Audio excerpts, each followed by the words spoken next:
Ah, man.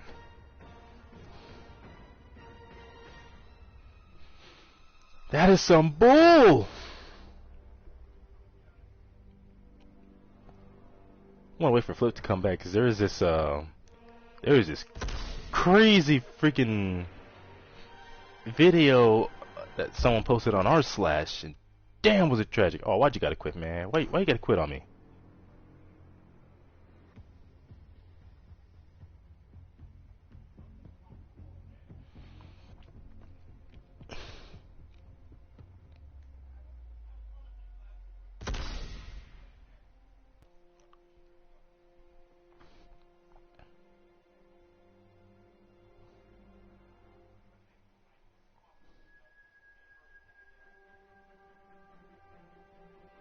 Oh, hey, Flip is back.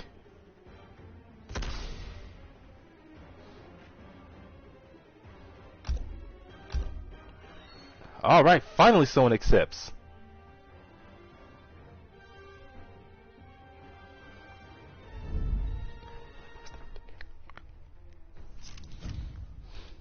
Kano. Gearless.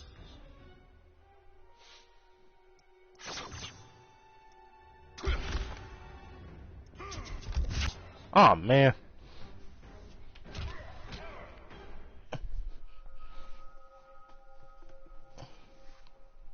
Hey, I wonder if they make an Injustice 3 if it's gonna have like a tournament stage like this. They should.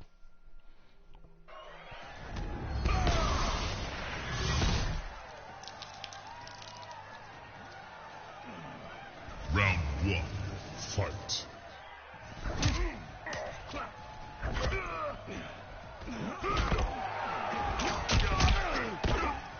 Dang it.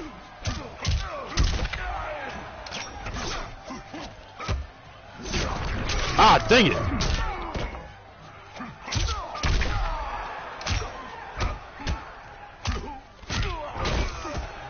Give me that leg.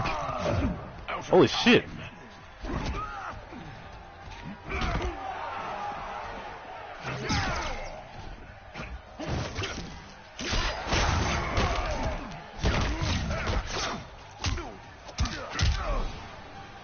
Good old 1, 2. Ah.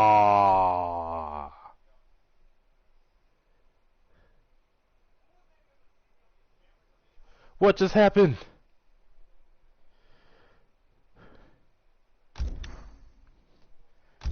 I wonder if that had to be a rage quit, I think.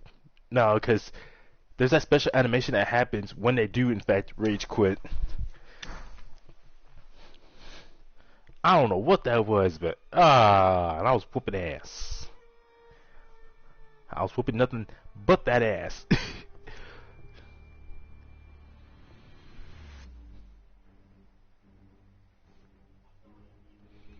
Yeah, maybe something went wrong with their internet.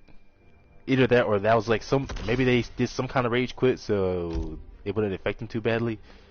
But I ain't gonna wonder about it too bad. What the fuck you say, motherfucker? I don't know if you guys can hear what I'm hearing on my mic or on my headphones, but this dude was saying apparently that I play way too much MK, and that's why he didn't want to play me.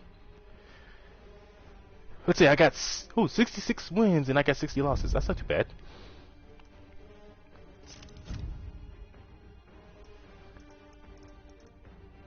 Scorpion. Gearless.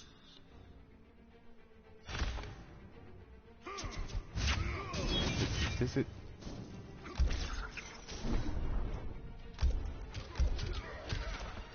Cyber Lin Kuei Assembly.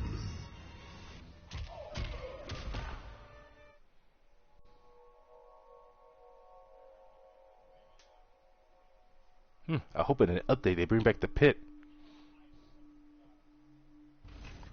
Round 1, fight.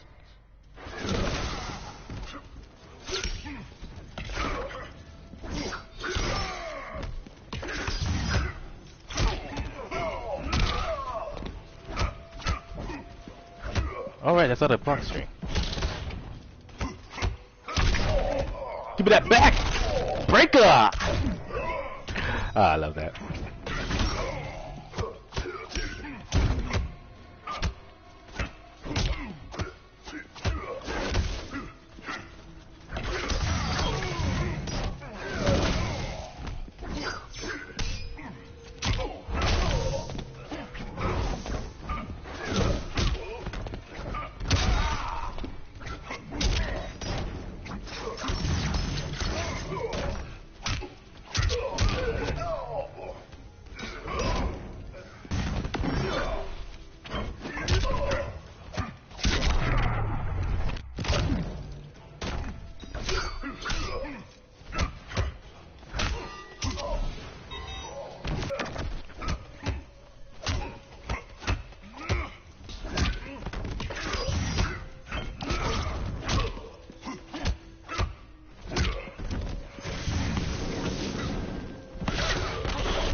Your ribs!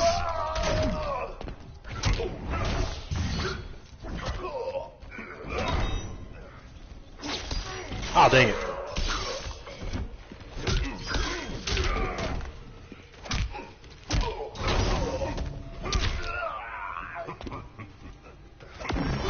Oh, fuck!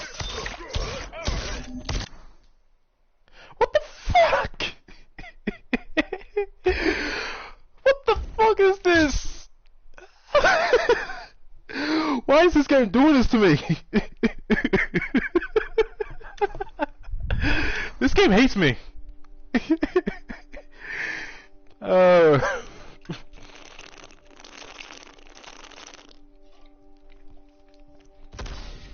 know what I still don't get is how when I play Tekken 7, how it could take hours before I get a good match in a game like Tekken 7. Yeah, I get a match so quickly in this one. Namco needs to work on their netcode, man. Nightwolf. Jax. Nah, I'm gonna stick with my homeboy. Gears.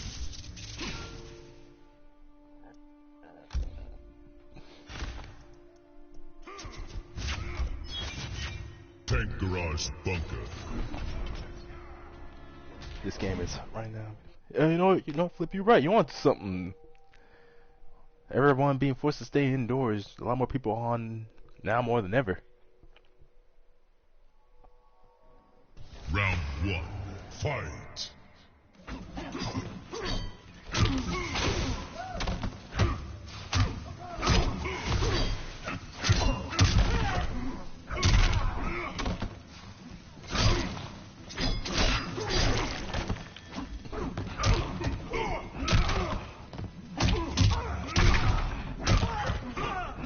That ribs! Out!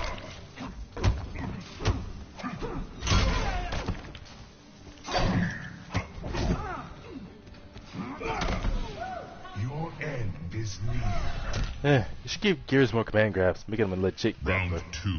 Fight.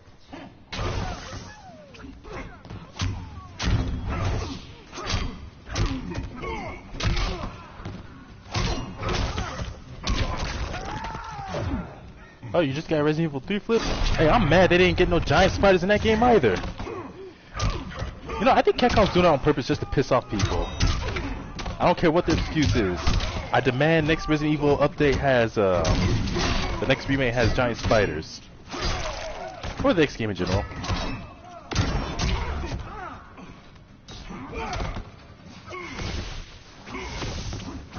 Finish him. Where you going?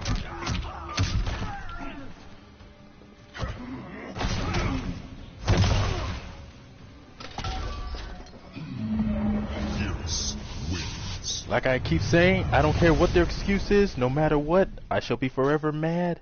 Wait a minute. This should at least been a giant. I know, right? Like, imagine if they did that. No, there's no way they could leave that out if they did another Resident Evil 1. Dang it! Like, if they did another update of Resident Evil 1, but in the same style as Resident Evil 2 and 3, there's no way they could leave out giant spiders, because there's one section of the game where you fight a giant spider as a boss and a few others throughout parts of the mansion. As a matter of fact, I think later on I'm going to stream Resident Evil 1. Just stream Resident Evil 1, get to that part where I fight giant spiders, and cherish that moment. Seriously, like, I don't know, there's just something very nightmarish about spiders, so the fact that they leave giant spiders out of Resident Evil 2 and 3 is very disappointing.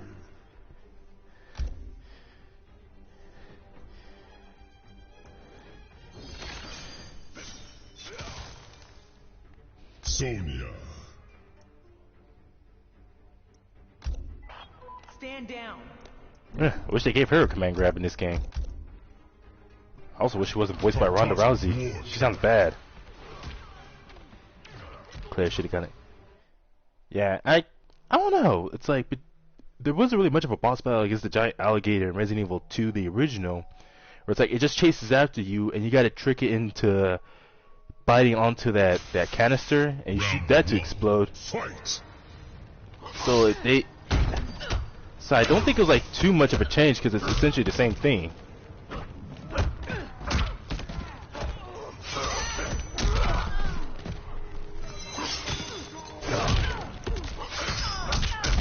Ah, his ninjutsu's too good.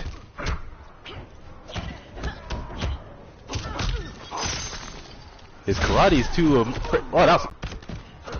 Hey, back off, man. I got kicks for days. Okay, no, I don't. You call that combat? Round 2. Fight. Dang it!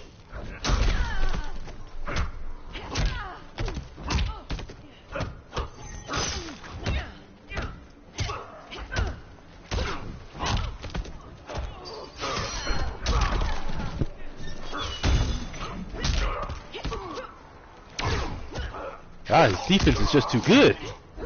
Winter's over.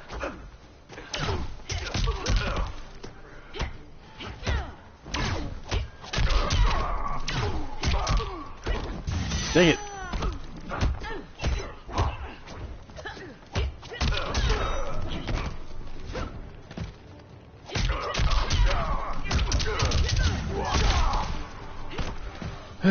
I don't like that they made her down to no longer, or down Final back round. to, Fight. can no longer get combos off of it.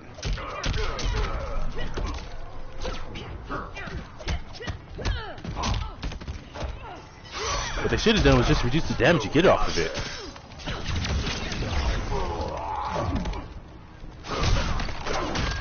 Oh my goodness.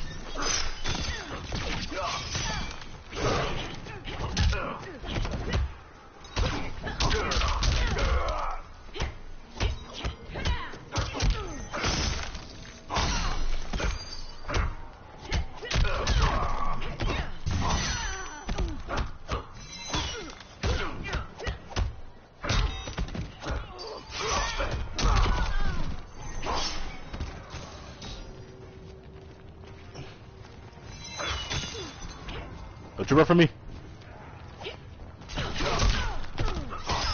Finish her. Oh, never mind then.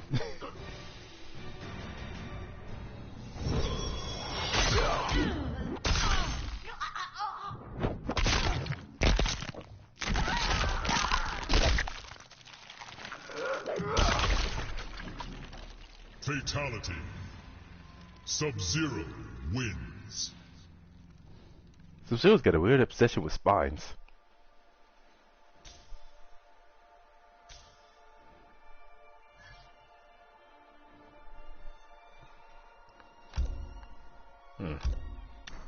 Yeah, I never was the best Sonya player, but I'm gonna try with her again.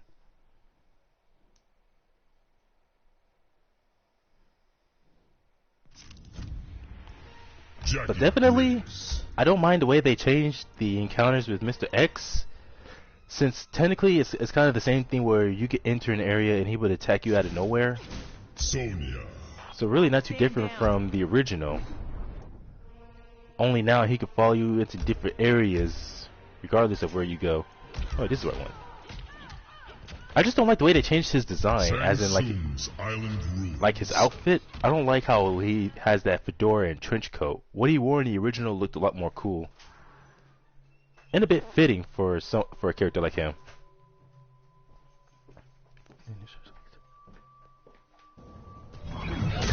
Round How do you one. compare fatalities to surgery, Flip? That I don't get it.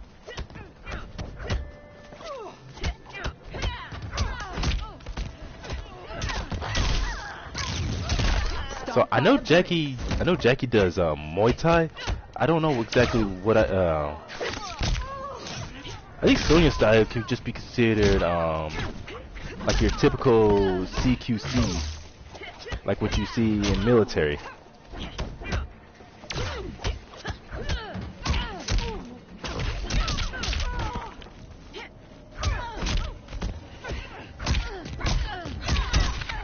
Ouch! Oh, it is a strike.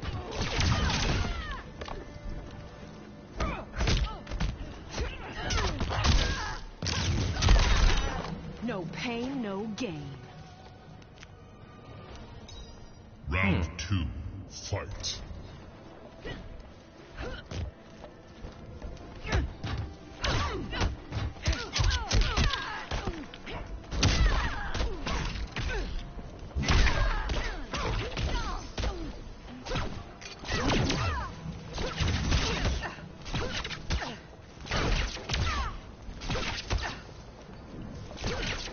That's too large of a field in this game.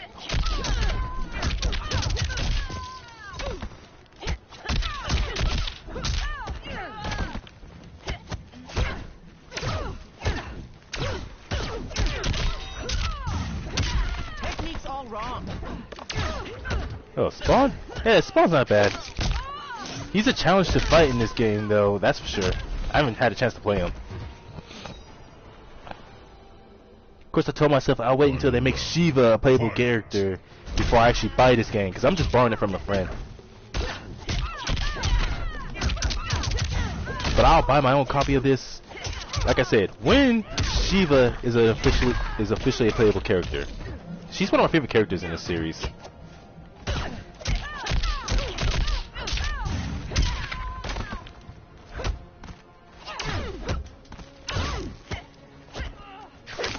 This dude's got a solid defense, though.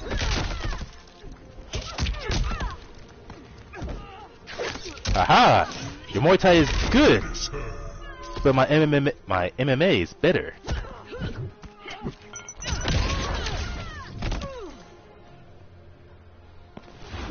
Sonya wins. Although I gotta say, I think out of all the DLC characters, I'd definitely say that Sindel and Joker are the most annoying to fight.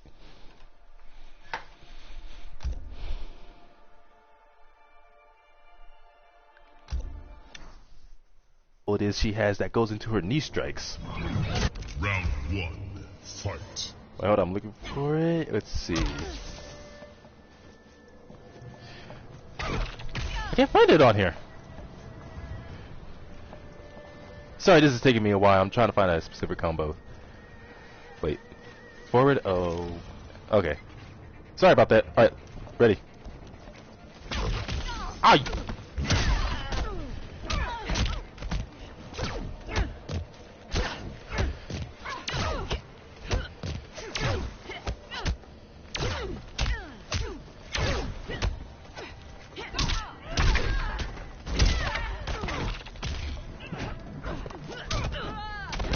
Oh, that was awesome.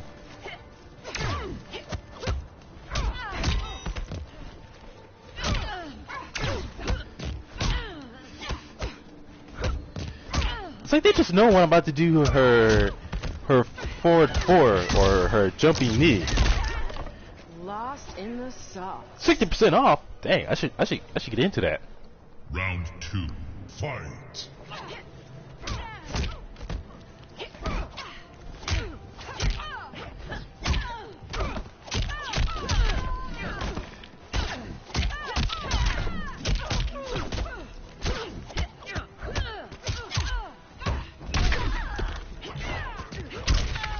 I jumped too much.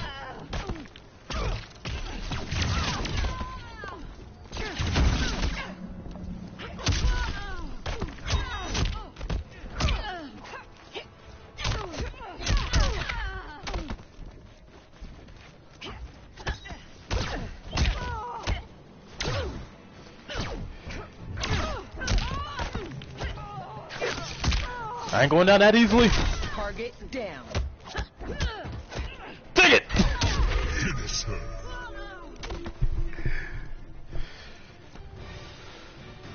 her. Sonya, why you have no command grabs? I hate that they give her a grappler stance, but no actual command grabs.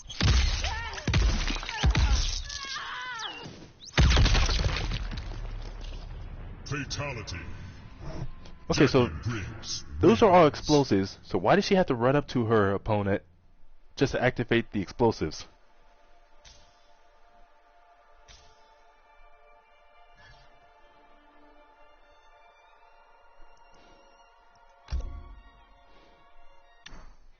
Aww.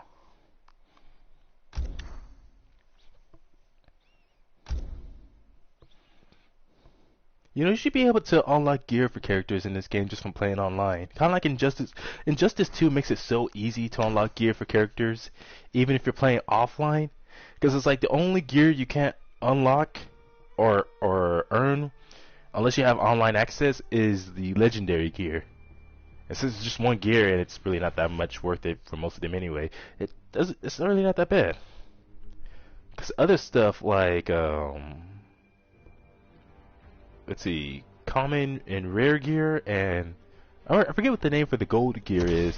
It has a specific name, but I can't remember. But those you can all unlock offline.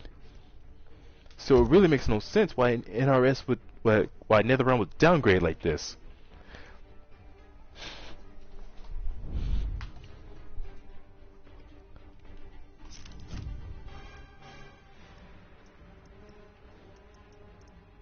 Sonya. Sonya. Stand Gearless. down.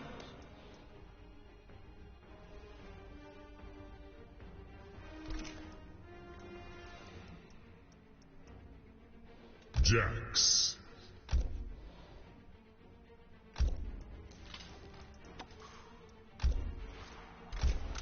Special Forces Desert Command. Oh. Very much adore that. I was so mad at first when they put Joker in this game. When I saw that they announced him as part of as a guest character, until his trailer came out, and I was actually impressed. Fight. I like that outfit that Sonya has, though.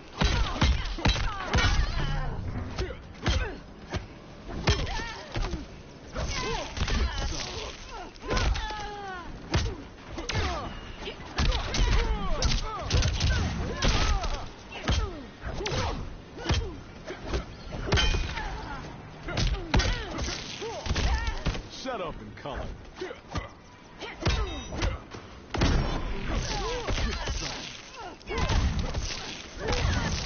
Suplex.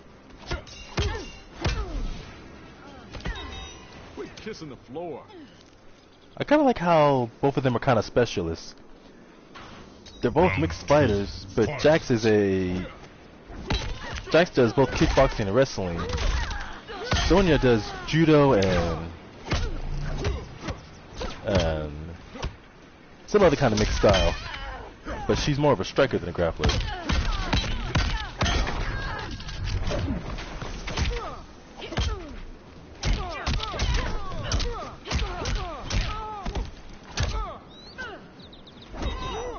It's like this sort of like stark contrast between characters. It's kind of like how I like the matchup between Black Canary. Oh dang it! Like the matchup between Black Canary and Cheetah in Injustice 2. You have that one character who specializes in mix-ups with their counters. Then you have the one who specializes in mix-ups with their command grabs. And that's kind of what you get here.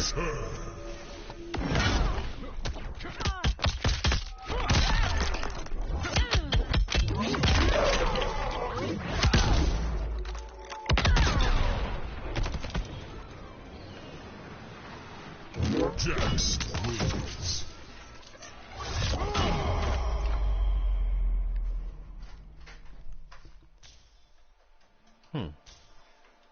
Of course, usually in those sort of matchups, I'm always the one playing as the grappler.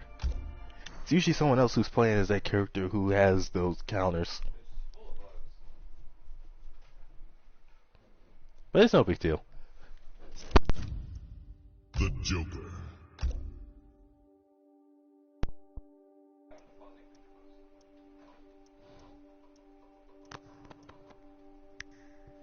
This is gonna be a nightmare.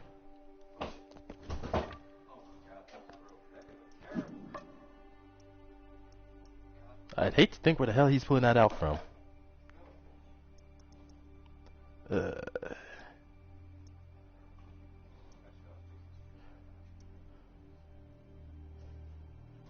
Fuck it. What do I gotta lose?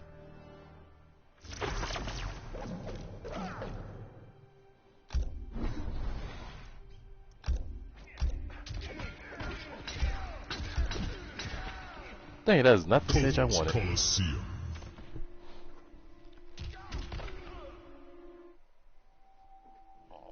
You feel like the shotgun was the least painful part of the finisher. That's hilarious. Cause yeah, this was like Joker we're talking about. Hey, I wonder what it looked like if they had freaking, like, instead of someone like Joker, if they went to Marvel instead and they got freaking Carnage.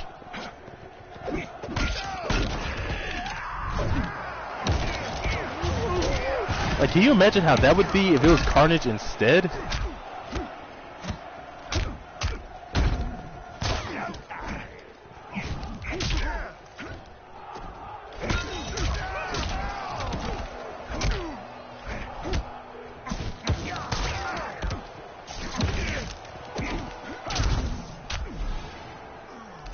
Wow, I don't know shit with this guy.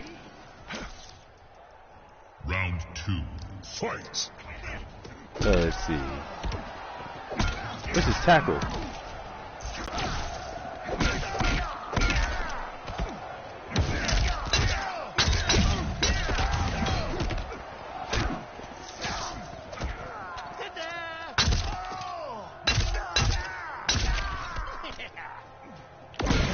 Finish him. Man, Raiden's a god. He shouldn't be feeling all this. Mercy. Finish him.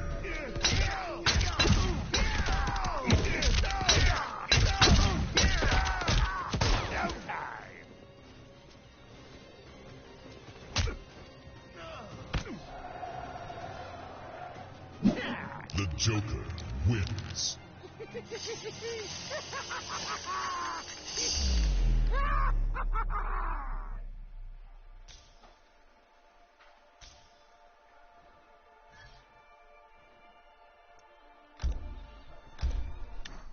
I like how creative they were with Joker's moves in this game.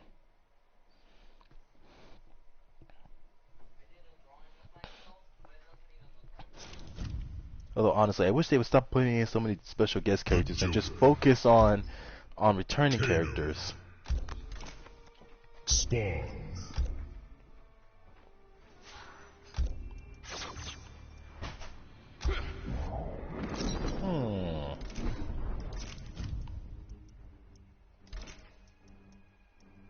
Gears. No, wait. Damn, stop doing that. Here we go.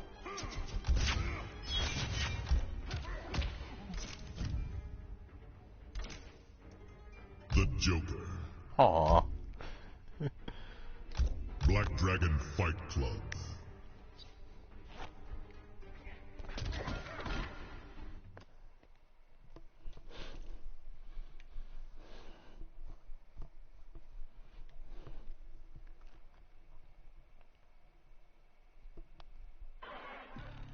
Round 1. Fight.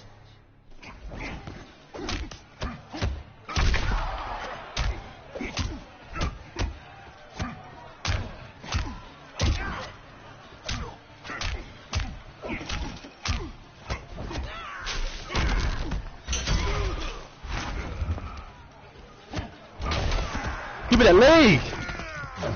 Ill-advised. Give me that ribs! Oh! Killing blows Round left 2. and right. Fight.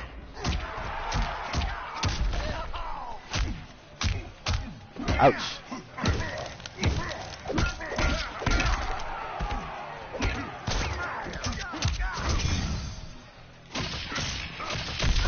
Dang it.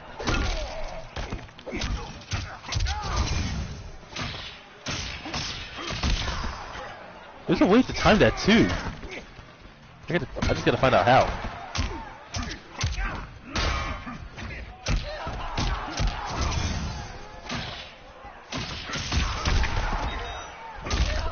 Oh, that could have been it.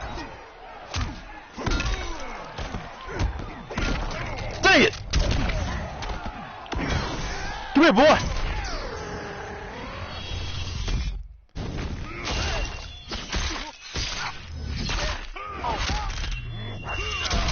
Finish him. I never did like clowns anyways.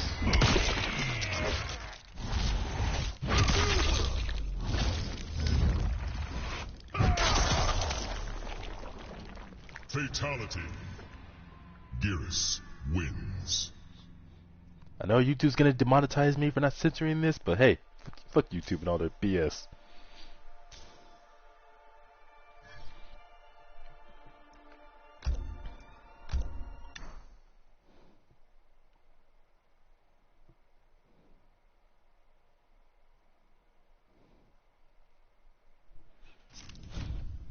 Yeah, so, shit. It's only 145.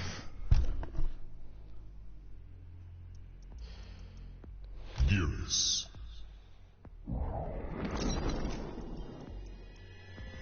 Sonya.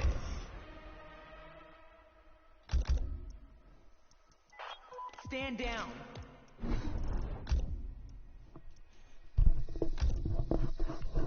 It's weird how it keeps mentioning how Spawn is an expert hand-to-hand combatant, and yet it doesn't.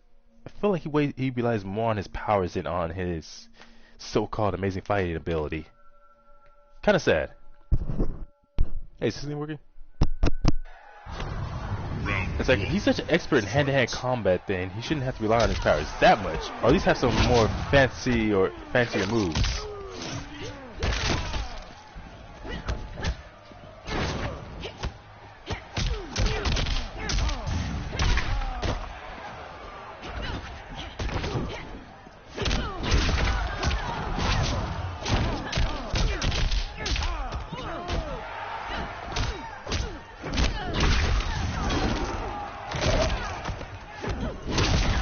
That's an overhead.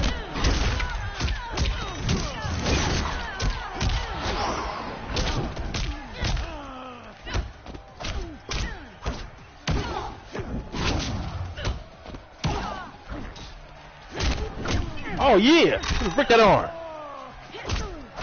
Dang it!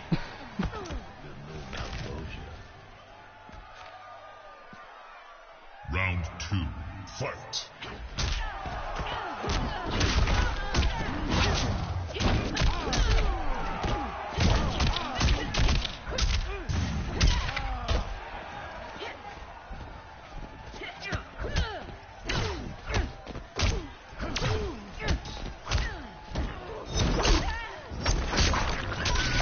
Oh darn!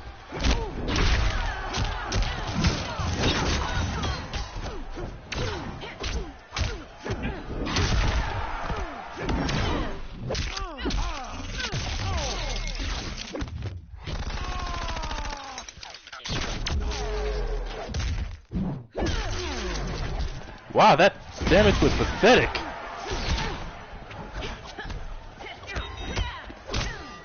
Finish her.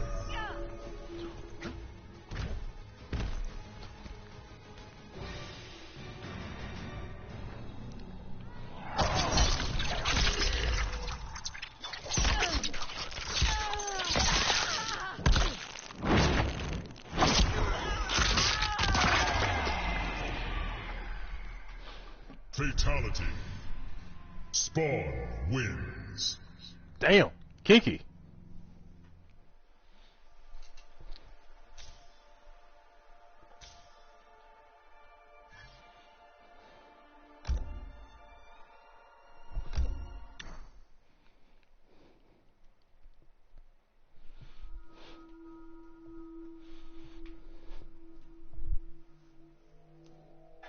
Artful. Shut up, Flip. Round 1. Fight.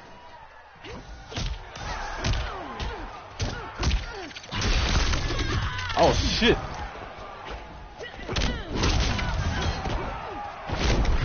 Oh shit!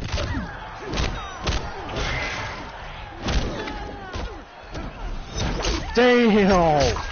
I just got wrecked this whole round. That's tragic. Round 2, fight.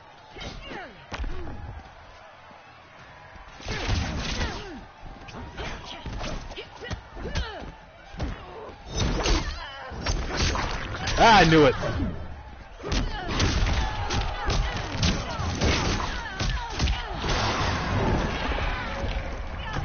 Holy shit! That damage!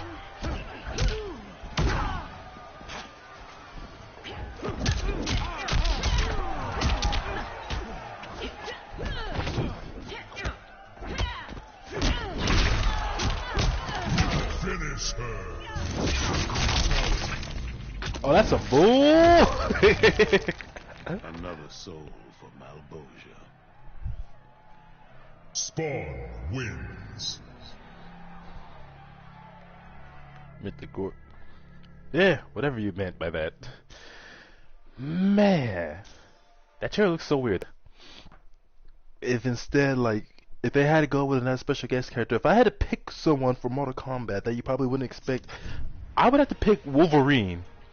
Like Wolverine from the X-Men. I would so put him in this game if I could.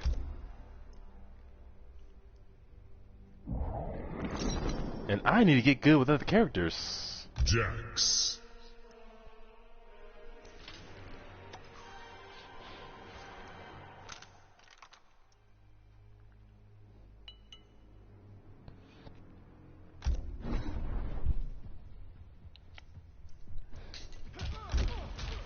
It's like, and you can make the argument how Wolverine's one of the good guys. It's like, yeah, he's one of the good guys, but he's more of an anti-hero.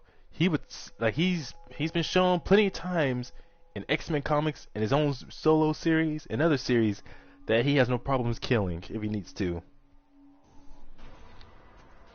Round 1, fight.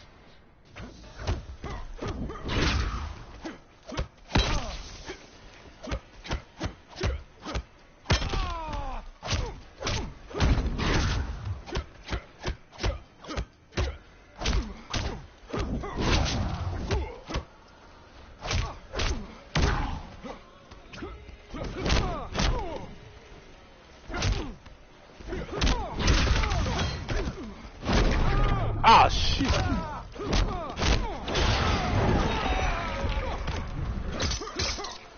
That's a lot of damage for no killing blow.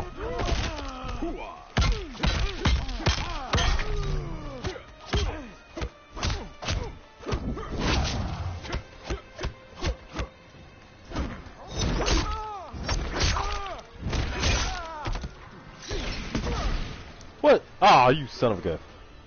Welcome to hell.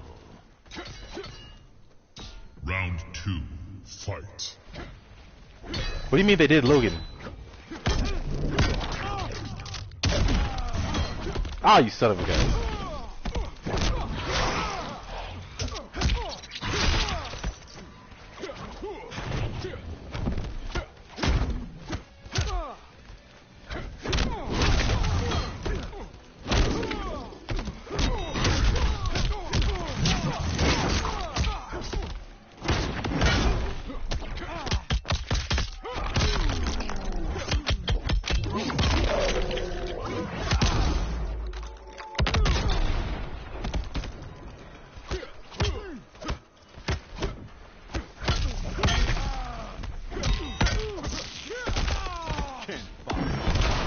Oh no, you don't. Holy shit, that comeback! Long day.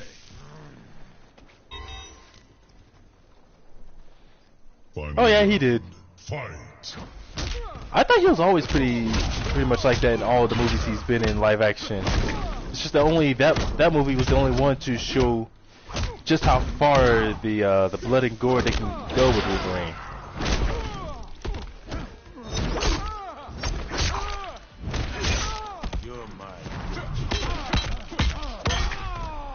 Like X-Men Origins Wolverine and the Wolverine. Yeah, he was pretty violent in those, but not exactly a lot of gore. Hell's been waiting for you. Spawn wins.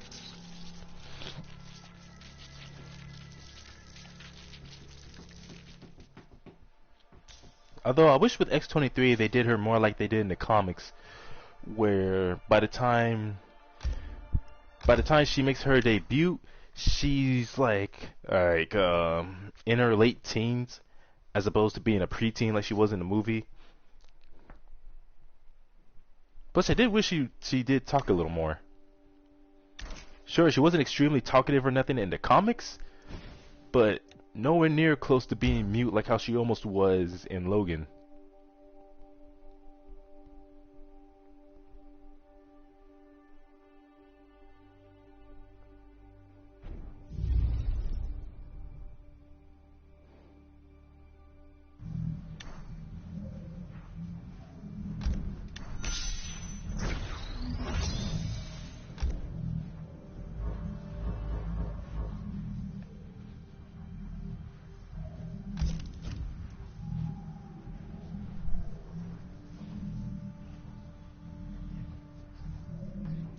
Yeah, that's what I was talking about. Let's see. I'm gonna go to the restroom real quick.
Alright, I'm officially back.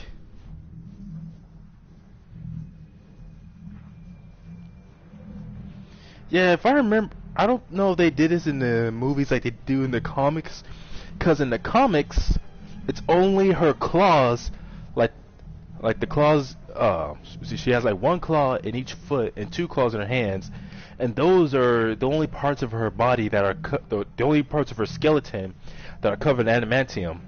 Every other part of her body is all just regular bone.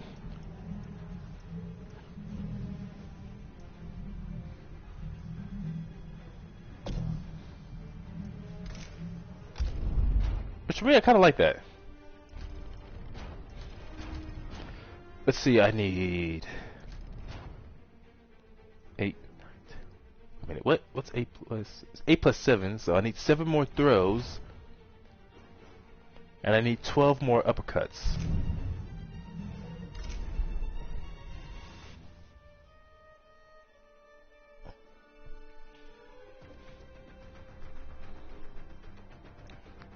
Of course, then again, I wouldn't be surprised if they did do something like that and overlooked the whole growth issue, considering she was created by Weapon X, and I highly doubt Weapon X looking to make someone like her into a assassin who's easily manipulated.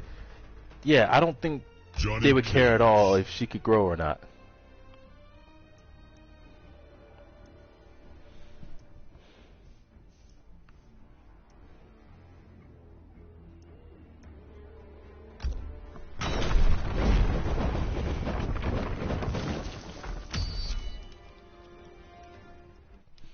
Devora. Hopefully, if they make another MK in that one, they finally kill her. Because I was waiting for her to die or get what's coming to her throughout MKX. Then come MK11, and she still keeps getting away. Why not come closer? Ugh, you are not sucking my face like Melina's. Johnny Cage, afraid of a kiss. It is if it's from an ugly bitch like you. Fight.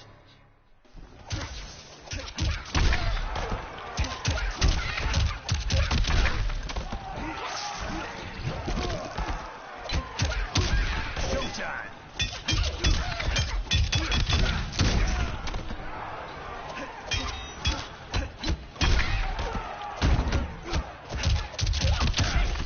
Kind of irritates me that his down back forward 1.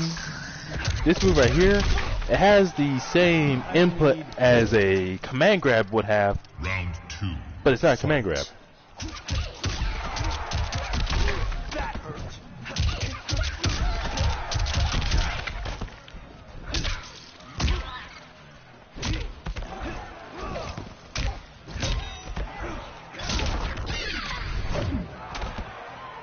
Finish her.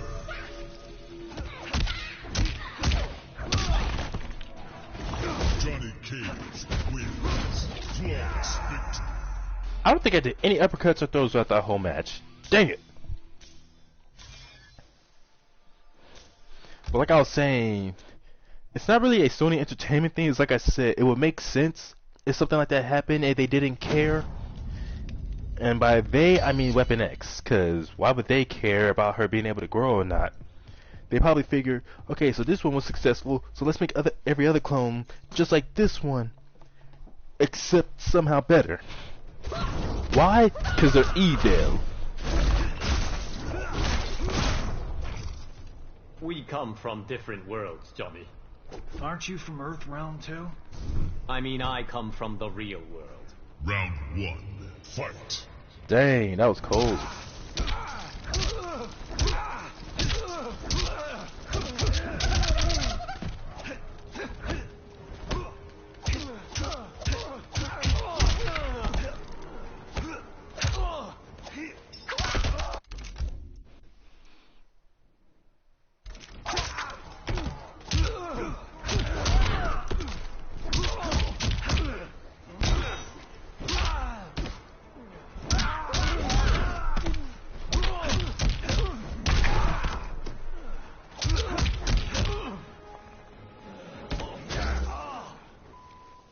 Not my contract.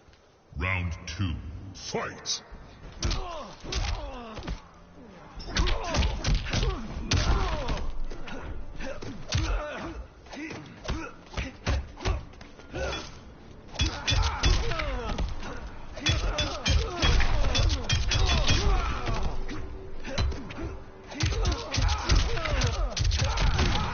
Finish him.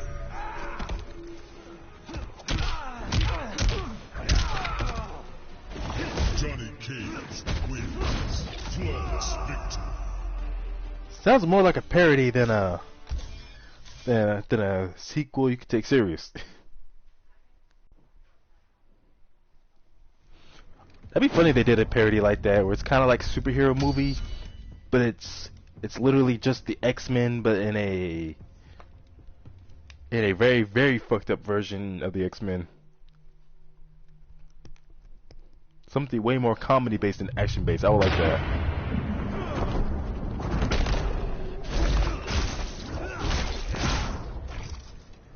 The choices we make in life. What the hell kind of costume is that? Which is why mine are all so amazing. You need a mortician. Round 1. Fight.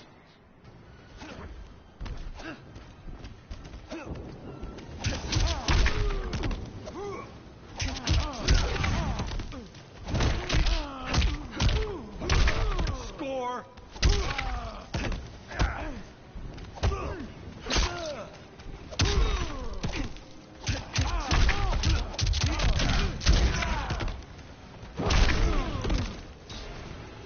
I only need one take. Round 2. Fight.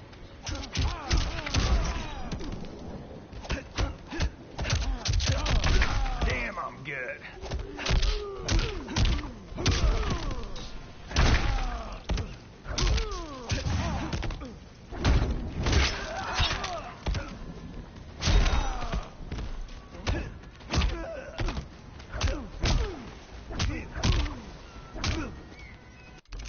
Okay, how does it go? Finish him.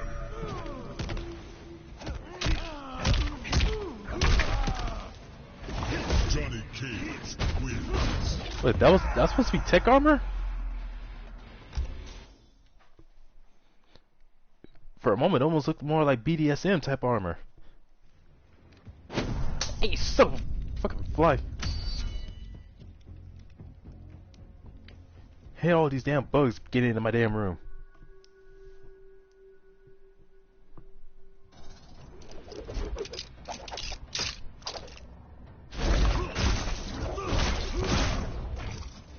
Your agent thinks I should be a big star.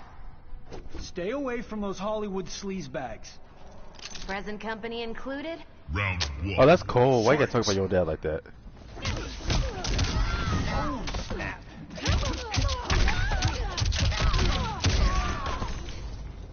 Showtime.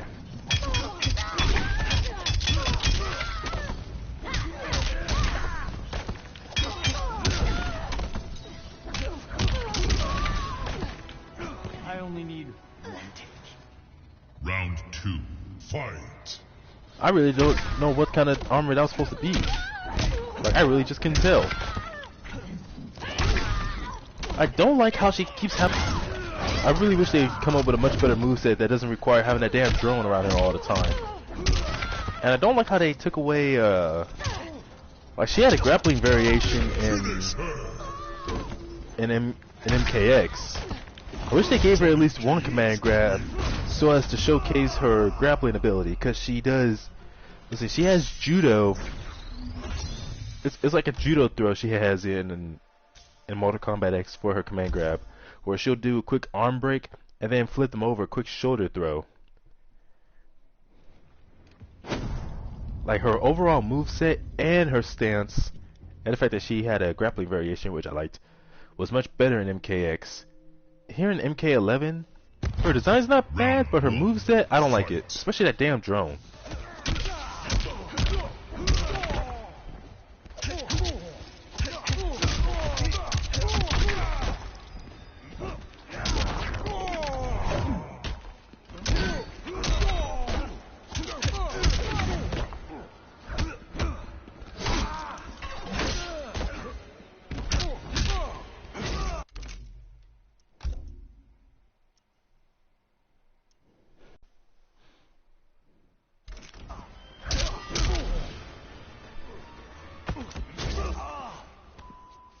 Not my contract.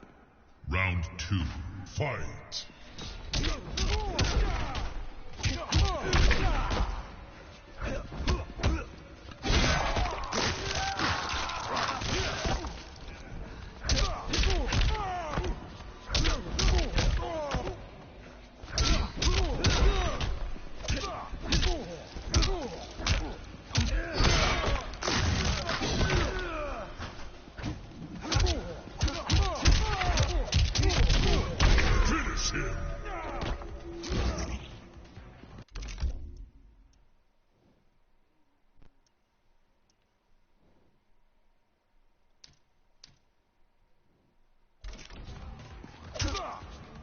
Dang it! Johnny Cage wins.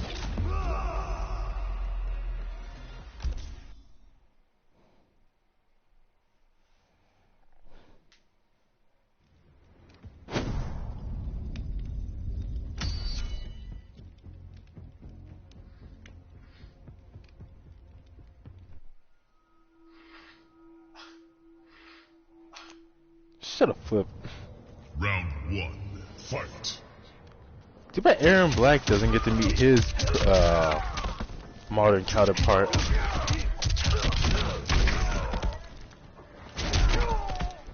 Would have been cool if there was more moments like that. Characters either teaming up with or having a fight against their counterparts from whatever timeline. Although if I remember, Chronica merged the present with the past, and fight.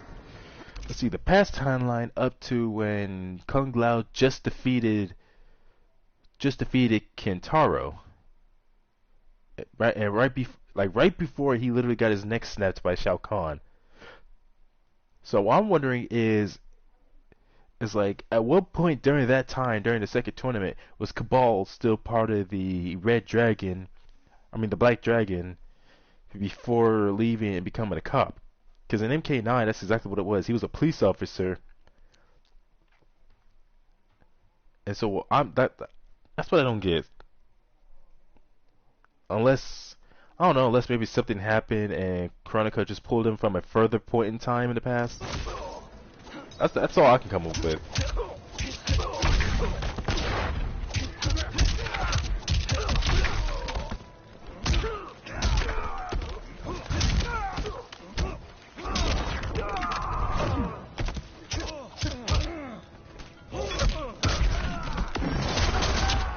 Dang, I hate this guy's freaking... What was it? His crushing blow. No, killing... No, fatal blow. Finish him. Makes for a great anti-air, though. There we go. Cut. Reset. Yeah, but it's like, it's not even time travel. Action. Cut. Who hired this guy? What the fuck? Like, what she did, like, what Chronica did, wasn't even a matter of traveling through time. It was just literally using her hourglass to find a select point in time in the past Johnny Cage wins. to merge with the present time. Like, that's really not time travel. So that's why I keep wondering how it is that she managed to get Cabal from when he was part of the Black Dragon, as opposed to when he was a police officer. Because it's not like it's not like a whole lot of years or anything passed for Cabal to go from being a member of the Black Dragon to being a trusted police officer working alongside Stryker. And that's another character I would like to see return, is Stryker. Round 1, fight. Sure, he may not be the most visually impressive, but who to be over the top in any way? Oh!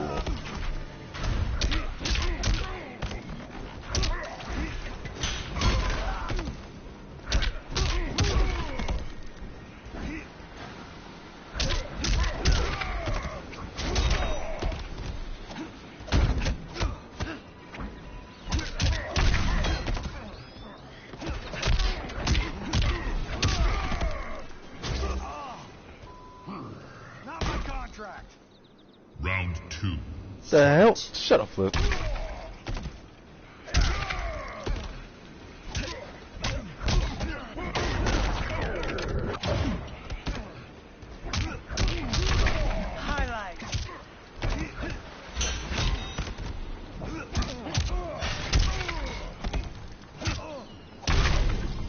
Brutality.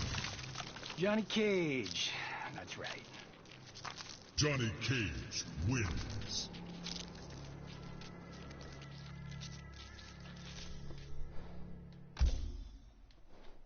Yeah, unfortunately you are.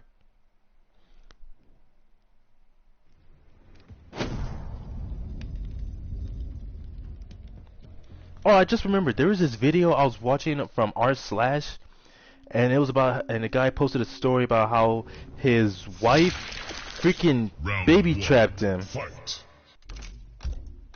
That should be enough by now.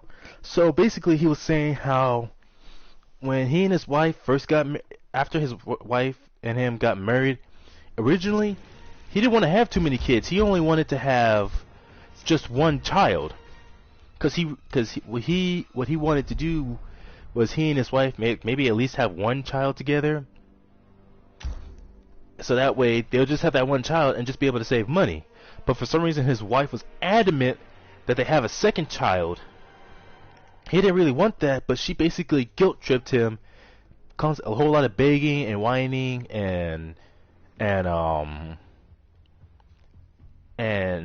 accusing, until eventually she got what she wanted. So they ended up having a second child. Then she thought about having a third child, and I can't remember how this happened, but eventually it happened. They ended up having a third child together. So I need 2 more uppercuts. Okay. So they ended up having a third child together. And now she was bugging him about a 4th child. And he said no, he was definitely going to put his foot down, because he was like, no, I only wanted 1 child, you ended up with 2. And then after that you demanded a 3rd child. I said no, and yet we already have a 3rd. We don't need a 4th. Yet his wife was coming up with stupid excuses, like how children need to have how her first excuse with the first child was that they can't have that one child just be alone. It has to have a sibling. And then she said it'd be nice for them to have another child. And now that's why she was demanding a 4th, thinking she wanted like a big family to raise, even though he didn't want to. Fight. And he said that part of it could be because he himself came from a large family. I think he said he was the eldest of 4 children, and she never had any siblings growing up. She was always an only child. And so he said that I think he said that's what it was. That's what was fueling her obsession with children, and he could understand where she was coming from. But he figured that's just too much for him to handle. I only need. But so she goes behind his back, and it turns out she was conspiring behind his back to have that 4th child. Like, she went to one of her friends about it, and one of her friends suggested doing stuff like not taking birth control pills like she originally was, and popping holes in the condoms that he was using. And so after that, eventually one time they ended up having sex, and she ended up getting pregnant, and she was all happy about it, but he was mad about it. Like, at first he was upset because he was like, but wait a minute, we've been doing all these birth control, like we've been doing everything to prevent having a child, having a 4th. How did this happen? And so apparently she was super excited, and she was saying how apparently she was going around telling her family how they were going to take like his office and convert it into a nursery or into a room for the next child to have. Like, she did not consult with him on anything. She literally just did all of this behind his back. And then eventually he managed to like get into her phone, found out her password, and so he went through her phone, found the text that she was sending to her friend. Her friend coming up with all these crazy ideas on like how to get pregnant with another child and everything. And I'm thinking to myself, I'm like, wait a minute, who the fuck does this bitch think she is to think she has a say in what this man and wife should do? Like, why would you go and be all like, oh, I don't know, why don't you just poke a hole in the condoms and stop taking birth control? It's like you're fueling something that doesn't need to happen. This is why, for me, I always told myself that if I were to have a girlfriend, if she were to try to do something like go behind my back and just listen to everything her friends would say and ignore everything I would say, I would shut that shit down. I'm like, I understand you have your friends, and sometimes you go to your friends or you go to your family for advice on something, but it's like part of the relationship that's part of being a couple as in 2 people, as in you and that other person need to talk things out and work it out. Why would you get this friend of yours to work with you if literally everything your friend says about your spouse or your soulmate is just nothing but negative comments? Like, why even date that person if you're just gonna believe everything everyone else says about them? but never take their side. Yeah, you're right about that, Flip. And so, like I said, so he confronts her about all this, shows her the text that he saw, and he even ran the condoms through hot water and found out, yep, she definitely indeed popped holes in all of the condoms that he used. Round 1. And he was so pissed, but she tried to turn that around on him, saying, she was all like, how dare you go into my phone and look up personal information or stuff like that behind my back. And I'm like, wait. I don't know. I find that weird, because obviously that's one way you can kind of tell. Because it's like, you two, like, maybe if they were just, yeah, but you're married, you have children together, so you've obviously been together for a while, but yet you still don't trust him for nothing, that you wouldn't tell him all this stuff going on. Like, she literally tried everything she could to guilt trip him. And apparently, like, when he confronted her, oh, you bitch, damn it! Like, when he confronted her about it, she was already asleep in their bed. When he woke, and when he found out about this stuff, he immediately woke her up, and she tried to be all like, since you want to do all that, you're gonna sleep on the couch tonight. And he's all like, oh no, I'm not. I'm sleeping here in my bed. You're the one who's gonna leave. You're the one who's leaving tonight. Like, he didn't tell her to sleep on the bed. He straight up kicked her out of the house. And I think, like, she was staying at her parents' house. And so while she was staying, they had a few more arguments over the whole thing. Him obviously telling her how upset she is, because she lied and manipulated to him, and conspired behind his back with another friend who has nothing to do with their relationship. And he said, like, he just doesn't know what to do. Like, he doesn't trust her anymore. She basically keeps trying to make it like the whole thing is his fault, trying to guilt trip him over something that he never wanted in the first place. And I'm thinking, yeah, if she would rather trust someone else outside of the relationship instead of trusting you and not taking what you want into consideration, and when you voice your opinion, suddenly she wants to treat you like you're the villain, I was like, there's no salvaging that relationship. You might as well just divorce her. Like, just divorce her, and if she wants those children so badly, she can have them. Round 1. Fight.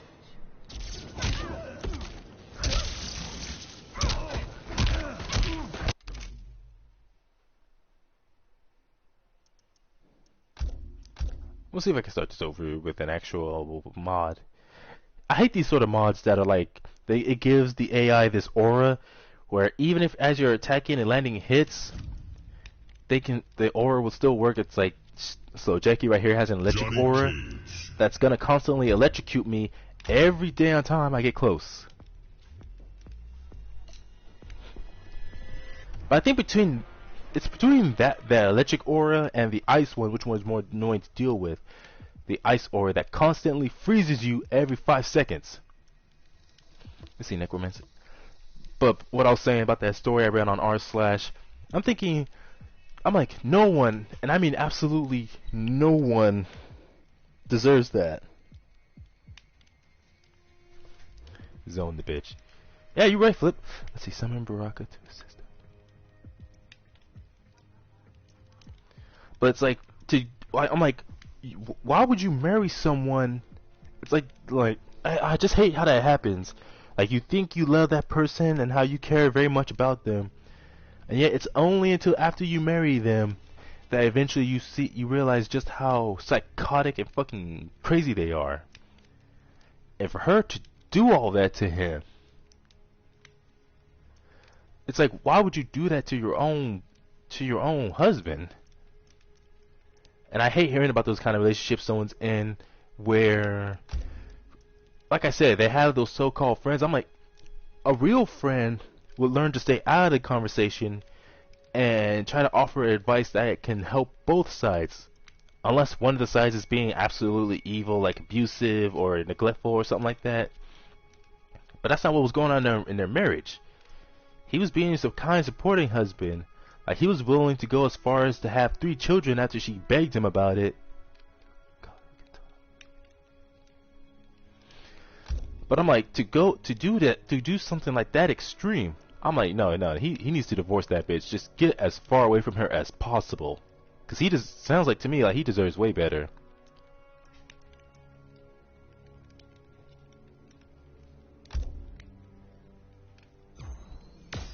There's a lot of stories on that channel on r/ that I've read that just makes me so disgusted in how far some people will go.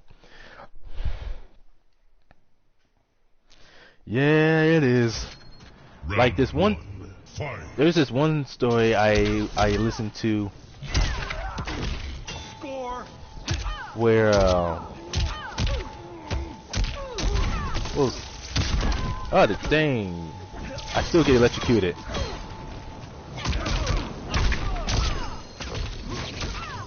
But anyways, so this woman, she finally managed to get away from her abusive, like, she had this boyfriend who was abusing her for, I don't know how many years. It was like, what, 2, 3? No. If I remember, I think she said it was as far back as 15 years. Oh, it was a long time, one way or another. And so she finally managed to break up with him and get away from him. But when she told her parents and her brother about it, and her brother was very understanding what that guy did to her was wrong, and like, it's like that's his sister, so of course he's gonna be upset hearing that some guy was abusing her for some stupid reason. But when she told her parents were less than sympathetic, and by less than I mean not at all.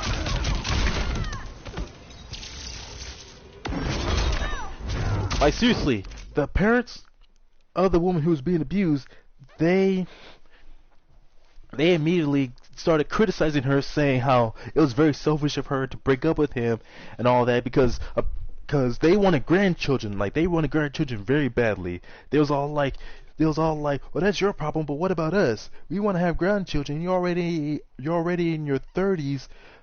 If you don't have any children now, you'll be too old to have any. That's literally all they cared about, was wanting to have grandchildren. And what came as a surprise was the guy who's writing this story. He was the brother of the girl who was being abused, and then being verbally abused by her own parents like that. And he was saying how part of why his dad is such a dick is because the brother, the guy who posted the message or the story, he admitted to his family at some point that he was gay, and his father immediately disowned him. And so what it was is that their father was hoping that she would have children, even if it was with her abusive boyfriend, just so they can have a grandchild, hopefully a son. And he was saying, and how he said how he could probably raise his grandson to be a real man, because he apparently hates his son for being gay. And I'm thinking, first of all, disowning your son for his own sexual orientation, that's fucked up. Second, what do you mean, so hopefully you can raise them? Because one thing that bothers me in a lot of relationships as well is how crazy the parents can be, where they think, oh, that's my grandson, I gotta raise them. I'm thinking, no, raising the child is the parents' job. Like, there's nothing wrong with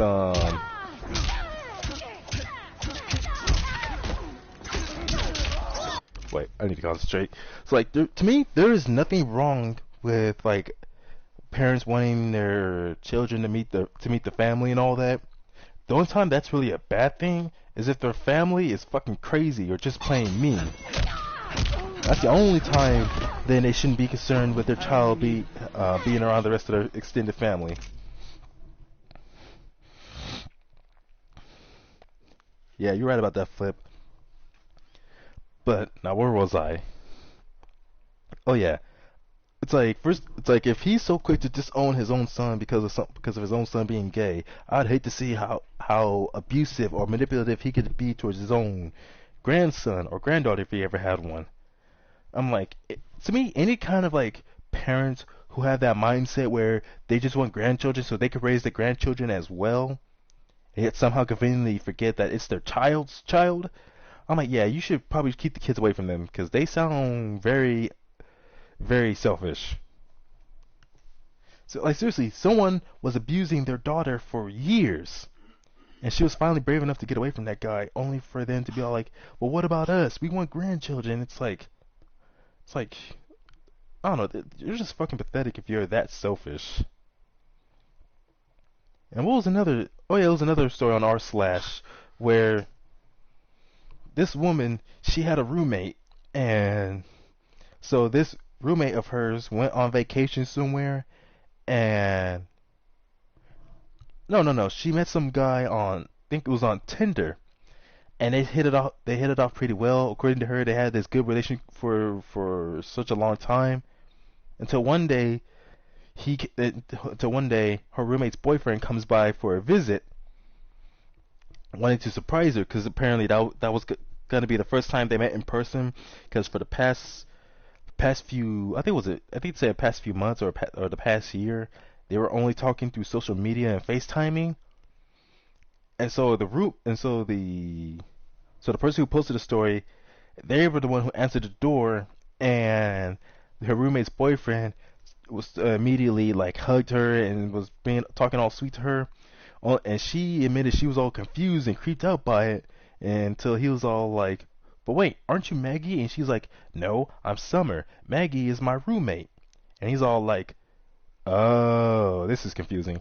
And so eventually he points out how all the pictures he was getting the whole time that Maggie, the roommate, was sending to the boyfriend Adam were pictures of Summer. Like, Maggie was using pictures of Summer, and like, seriously, Maggie was going as far as to send pictures to Adam.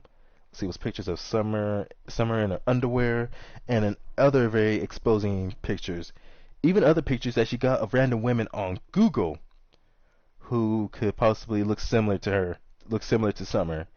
And he said how every time when they did FaceTime together, Maggie would always have the camera either pointing at like the top of her hair or like in some way in which he could not see her face. And so all of this, and like Summer said that she couldn't take it anymore, so she called Maggie. And when Maggie found out what was going on, that Adam was there and the confusion they had, she immediately got all crazy, saying that she didn't want to come home, that she wanted Adam to leave and get out of there as fast as possible. And until eventually she comes home, and Adam and Maggie, they start talking, then they get into this argument. And Maggie's first excuse for sending those fake pictures and never revealing her face was that she was like very self-confident, that she didn't have enough confidence in her appearance, and that she even went as far as to dye her hair in those. Whenever it said, what was the story for Summer? I don't know how I'm confusing so quickly.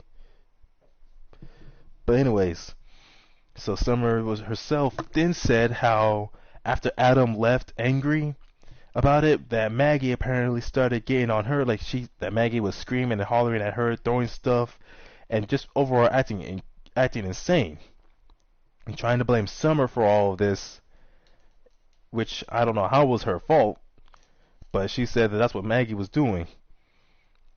And then I'm trying to remember what else happened after that, because I just remember it was said at some point that Summer herself just like she grabbed all her belongings and just moved out to get away from Maggie. And Adam himself, he eventually just broke things off with Maggie because of the fact that she was lying and put her roommate in a tight spot where she could have gotten in a lot of trouble herself. And yet Maggie was still trying to, like, she was basically giving fake apologies and only pretending like she was sorry when she really wasn't, but yet still mostly throwing accusations at both of them and trying to make it seem like it was her roommate Summer's fault that everything got all fucked up.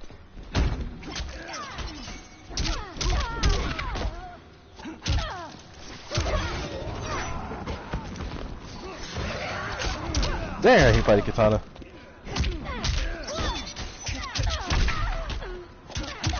And I'm thinking to myself, she did all of that behind her roommate, like basically, like I said, using her roommate just to get some random guy to like her, using fake pictures of her roommate and sending pictures of her in her underwear to her boyfriend like that. It's like, how it just bugs me. Yeah, there's so many of them. Flip, I'm wondering if there's a fucking union of them or something.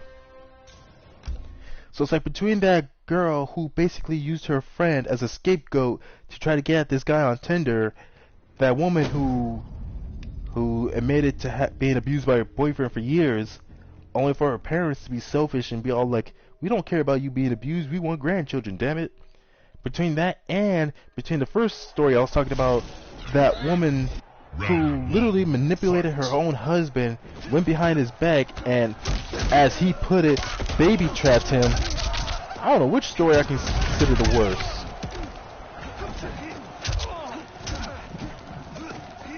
Honestly, I think out of all of them, I think the one that's I would consider the worst is the one where, let's see, the guy was saying how his wife baby trapped him. I'd say that's the worst one, because it's like I said, it's like, that's your husband. That's supposed to be your soulmate. And yet already you begged him and guilt tripped him into having not one, not two, but 3 children, when I think originally he said he didn't want it one, but he relented to having just one. Like, he was fine with just one child, but you guilt trip him and like, what else did she do? So she begged him, she guilt tripped him, and then I don't know, he said there was other stuff she said and did to get him to have 3 children. And when she had the nerve to, like I said, she didn't suggest, she demanded and said matter-of-factly, we're having a 4th child. And he wanted to be all like, LOL, no.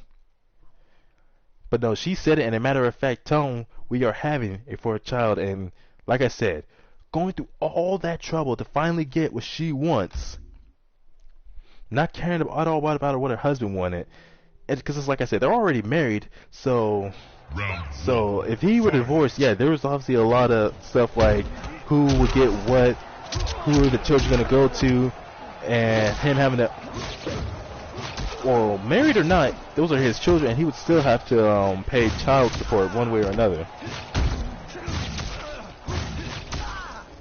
And it's like, she was constantly guilt tripping him, saying, how are you going to do this to your own child? And let's see, they were having this argument over the phone. And what I remember, she asked that question saying, how is he going to act this selfish and not think of their child? Only for him to respond with, I don't know if it's even my child at this point. Which I'm like, oh snap, he went there. I'm the star. Round 2. It's like, basically, it's one of those things where you just can't walk away from very easily. Which, in those other stories, the girl with the crazy roommate, with the psychotic roommate, yeah, she can get away from that. All she has to do is just move out and maybe find a new roommate, or just get a house to herself. And the woman who, like I said, was being abused by her ex, only to finally get away from him, only for her to find out how cold her parents are. She did, let's see, the guy who was telling the story about his sister who was going through all that, he said how, basically, after that incident, while he supported his sister, they basically cut their parents out of their lives, because they realized their parents never really cared about them that much.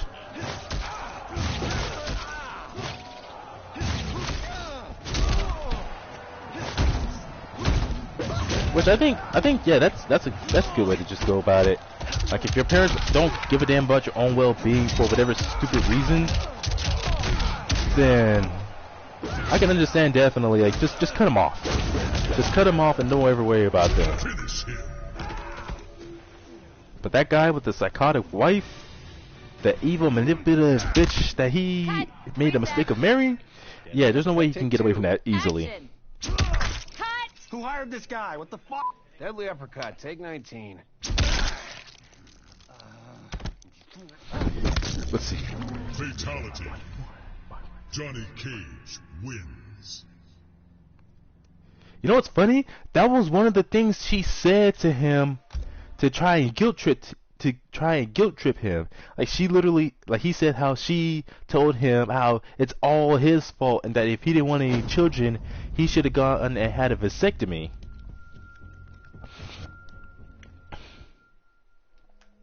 Which I'm like, yeah, that would definitely have saved him a whole lot of trouble. But at the same time, I'm thinking, but like it's still fucked up that she would use that against him. Your daughter disrupted the balance, What she did was get medieval on Shinnok. which thwarted my mother's will. Round 1. Fight. Yeah, well, it's Shinnok's fault anyways for being a dick. That hurt. It's kind of fitting how Cetrion is the last opponent for this tower. The Cage family being known for taking down gods. Although it was the same god, and not to mention how Johnny's family was bred specifically to be able to fight gods.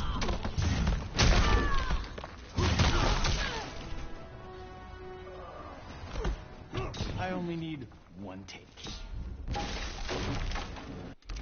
Yeah, it's like it's just weird how she tries to use that as a way to guilt trip him, like saying, "Oh, if you wanted children so badly, you should have gone and had a vasectomy." And I'm like, "Well, you didn't exactly take any Well, of course you didn't, because she was the one who wanted children so badly." I'm thinking, but I'm like, if you knew he didn't want children that badly, if you knew that was an option for him, why didn't you suggest it then? Round 2. Fight.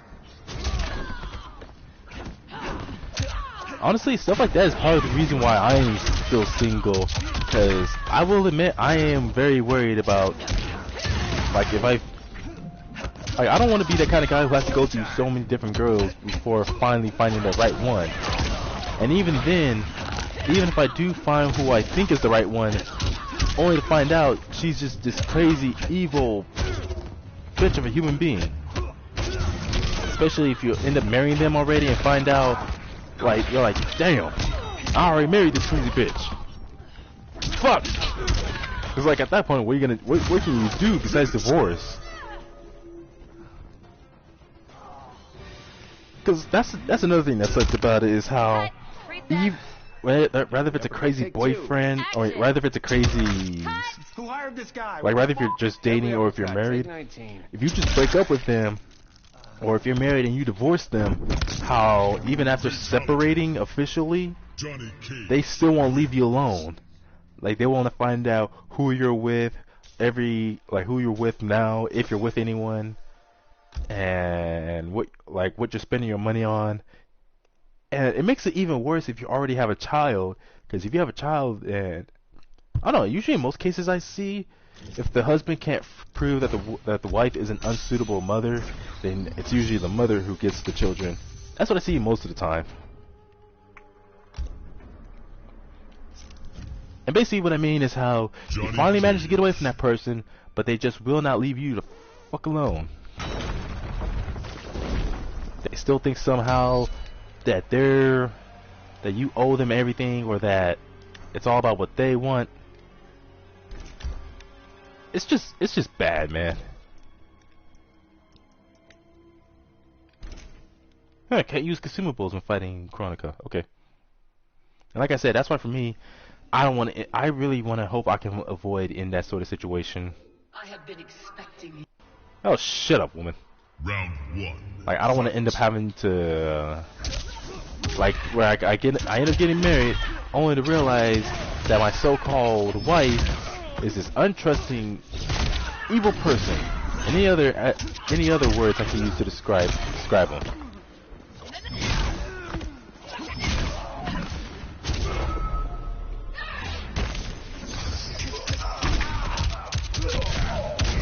Showtime! Showtime!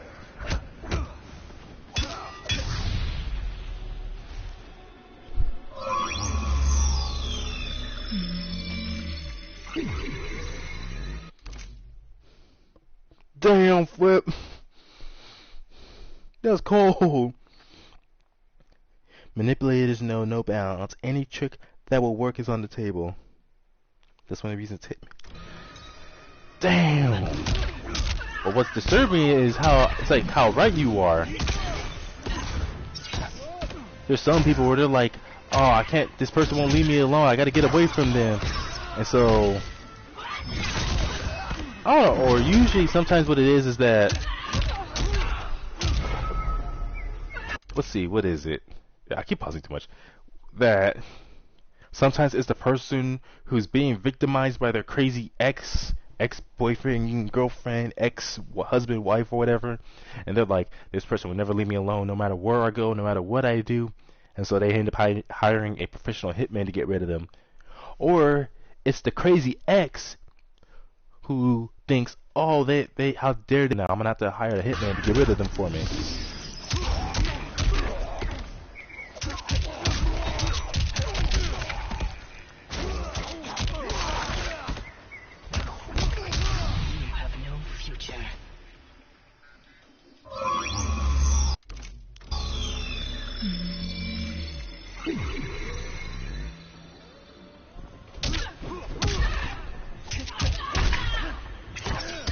Dang it! Dang it!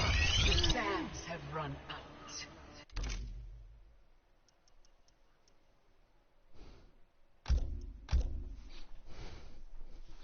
I already know one way or another she's probably just gonna perform a fatality on me. I have been Round 1. Fight!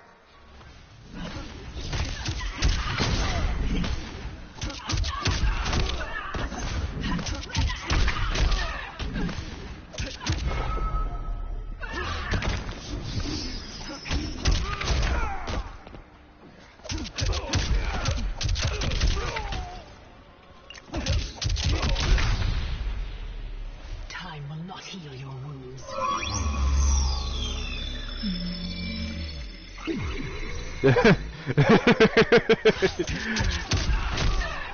That's cold, but true. And my only question that I can't help but ask is, why do we humans do this to ourselves?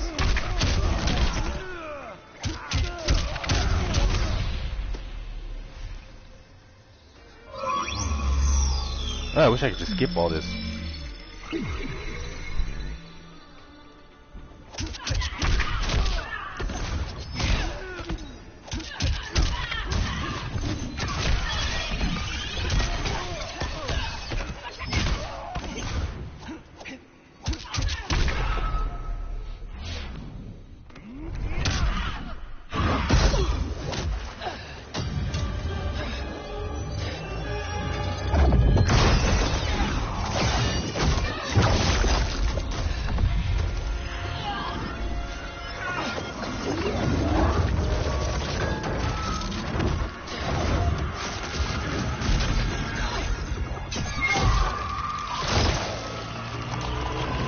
Yeah, unfortunately. It sucks that that's how things just are. It's like usually I'm the kind of person who tries to avoid conflict, and yet conflict keeps finding its way to me more times than I would like to admit, which is weird. It's like you have those who strive on it, as in they enjoy like just causing problems for others and being an overall nuisance. And yet they find, I don't know, sometimes it feels like those who try to avoid conflict, like who try to avoid getting into any crazy shit, they're the ones who end up in conflict more often than those who go looking for it. I don't know how to say it to make sense. Where it's like basically you're just someone who just wants to be left alone and just do what you're doing. And yet someone's like, hey, you see that guy over there minding his own business? I'm gonna ruin this dude's whole entire day. Let's see, Hollywood man.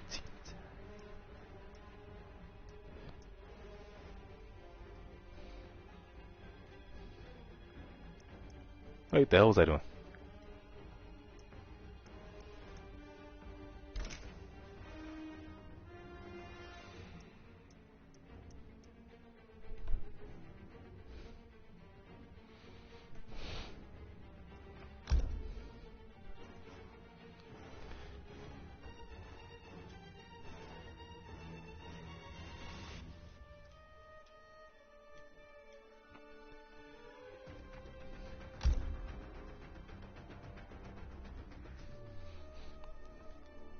Honestly, I don't know why that's like that. Because you would think someone who's trying to avoid conflict, they should have a somewhat easier time having to avoid that bullshit. But people just can't seem to just leave others alone. Like, all they can think about is what they want, not giving a fuck about how it affects others. But when, like, that sort of shit they do to others, when it happens to them, like, they're so used to doing it to others that when it happens to them, they want to act all surprised about it.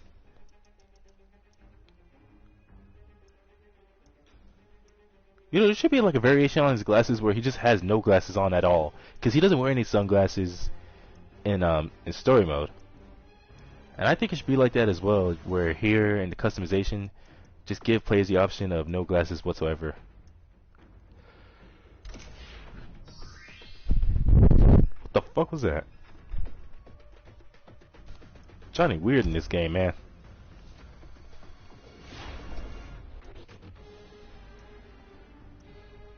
I think that's like something that's been plaguing me ever since I was a little kid, where I just wanted to be left alone and mind my own business and do what I want. But no matter what, I always had people always starting bullshit with me over the craziest things. Like the number of times I had people actively try to fight me simply because of my height alone. Like they seriously thought they actually had something to gain by, like, if they managed to intimidate or punk it, as they say, like to punk someone, in other words to intimidate them, they somehow had the nerve to think that by, wait a minute, cage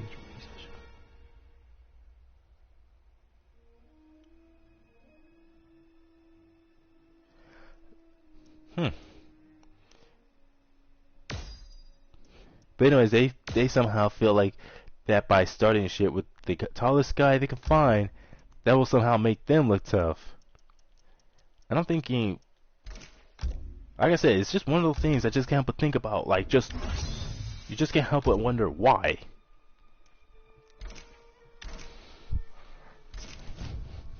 Not saying you gotta love the person or care about them, but at least try to, I don't know, take their feelings into consideration, or even then, you don't have to do that. You don't have to take their feelings into consideration.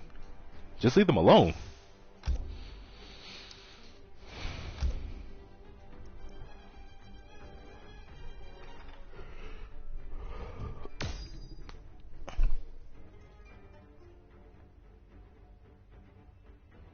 Shut up, Flip.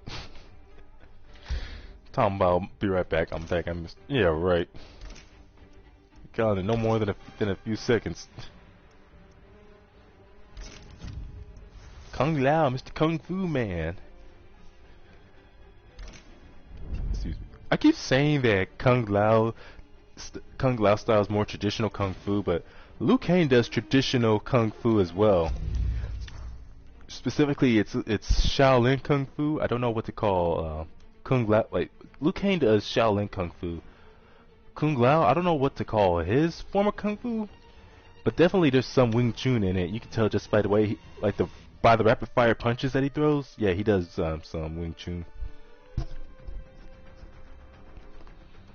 Hold on, I'll be right back. I gotta go to the bathroom again.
Alright, I am back.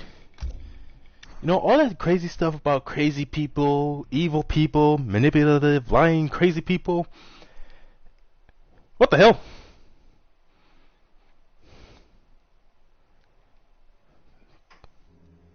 Oh, I went to private match by mistake. I did not mean to do that. Casual. But anyways, I don't think I have... Oh yeah, no, I do have a few stories to tell about stuff like that. But I'll wait until I'm done playing online to tell them. Let's see what this guy has to offer.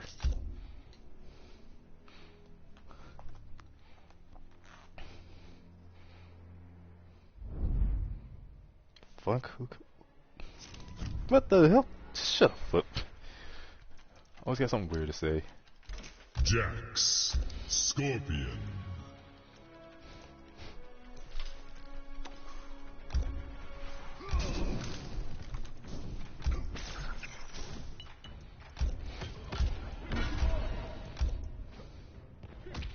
So Scorpion does.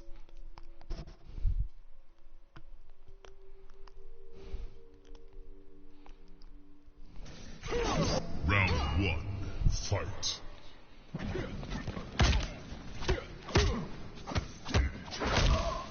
Dang it.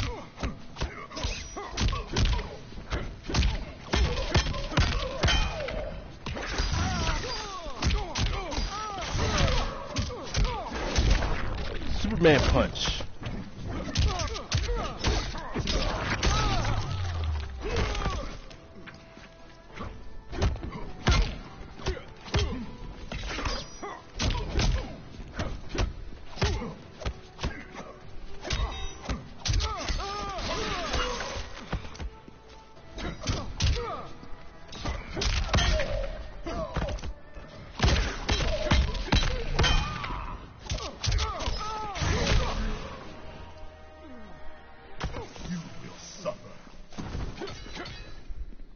Round 2, fight. Oh, I didn't have enough meter.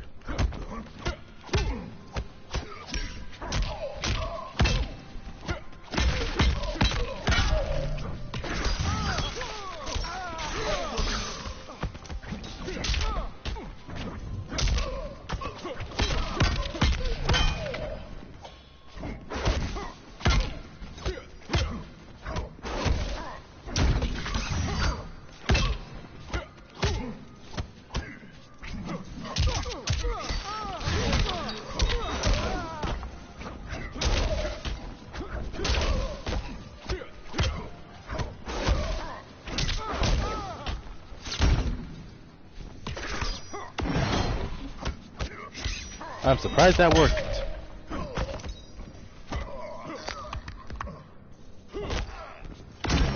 Dang it! You need a minute?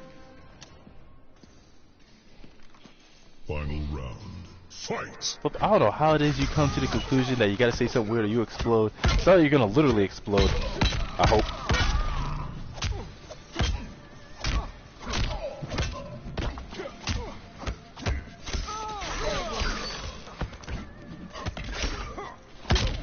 I will admit, this dude does have a solid defense. Dang it!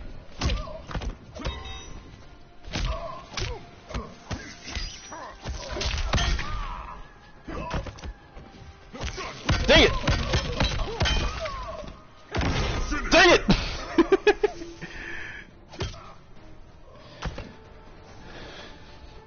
Jax wins.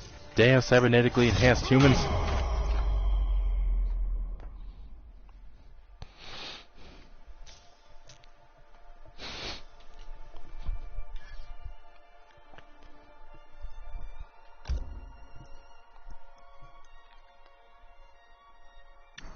Dang it!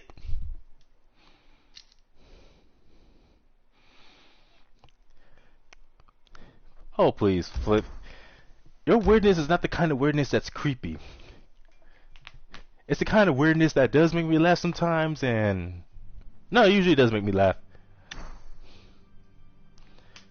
Besides, I'm not exactly very normal myself either.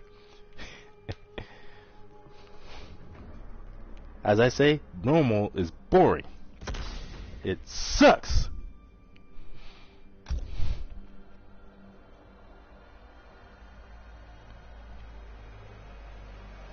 Yeah, I wonder when they're gonna release Ultra Instinct Goku for Dragon Ball FighterZ. They need to hurry up with that. I want to see what the rest of the DLC characters for FighterZ is gonna look like. Gears. Sometimes I feel like there's just not enough people playing the grapplers in this game.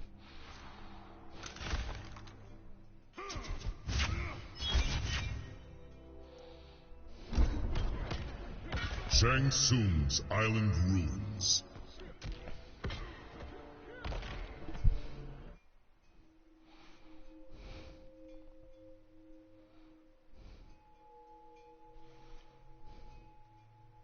That's why we are nerd bros. Round 1.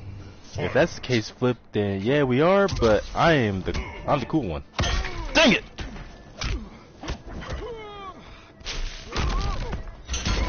Boom shakalaka!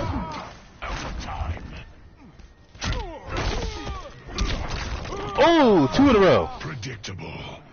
I like how Gear's fatal blows, crushing blows do so much damage.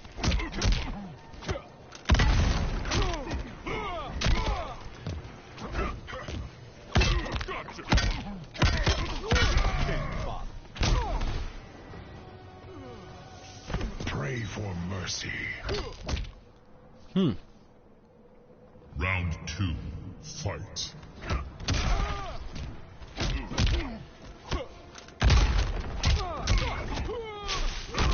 Back in the corner.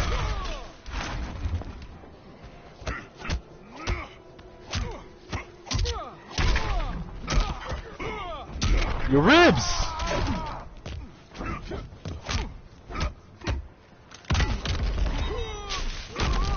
Feels like I always use. That's like the only special move I use consistently for some reason.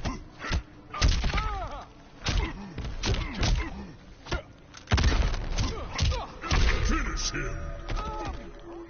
Backbreaker.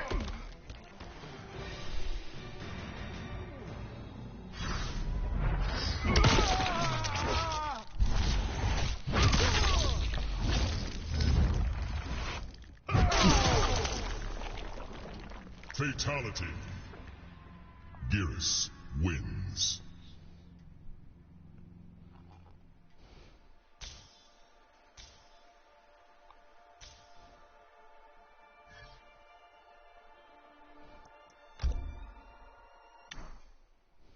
Aw, man. Hey, speaking of crazy stories, there was this. Hey, I got a friend request. Hey, not bad. Play them again in the future. But what was I gonna say? This person's let's see, their avatar, their picture, whatever. It was a cat with a mask on, like a luchador cat. Kind of cool. But anyways, there was this one time where I was trying to catch the train station, the light rail, so I can get to school. When I was taking classes at Sac City, and so as I'm walking down the sidewalk, there's this dude walking from the light rail, and for some reason, as he walks up to me, he just holds his hand out, and he had like this necklace in his hand. Can't remember if it was like bronze or gold, but like as soon as he had it in his hand, and literally he tried to hand it to me, like some random dude just sees me and tries to hand me a freaking necklace. Black Dragon Fight Club. I never seen or met this guy before, and I just responded with no thanks. I'm thinking, what the? Oh, my mic is on. I forgot it was on. But, oh yeah, how you doing? I'm doing good.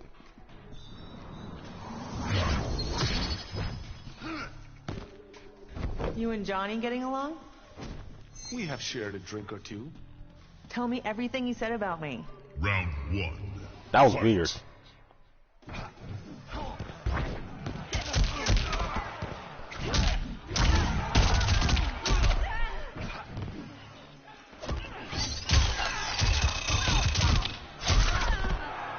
It's like it's murder.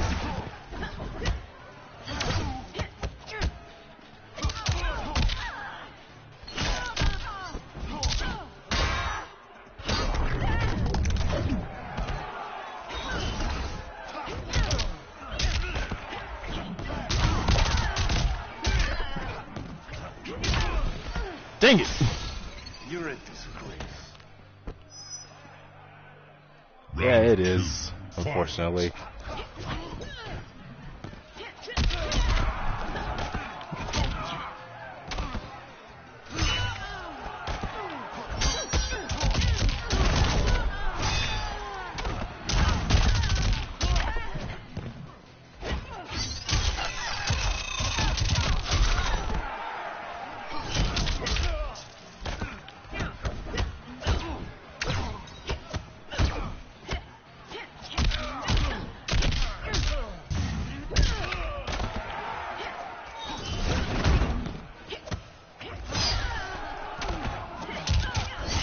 Finish her.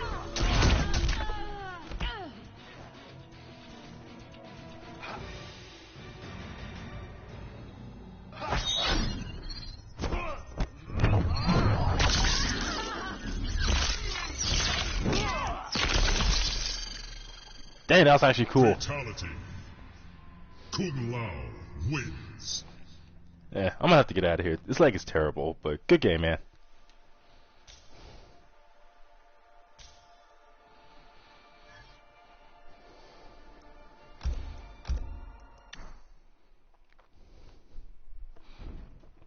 But what was I saying? Oh yeah, that random stranger who, for some reason, it's like something like that is way too sketchy to just accept. There's just no way I'm gonna take this random ass necklace from this random ass dude who I never met before. Because for all I know, that damn necklace could have been stolen, and he's just trying to pass it off to me like a gift or something, so that I take the fall. Like, full well that was most likely all it was.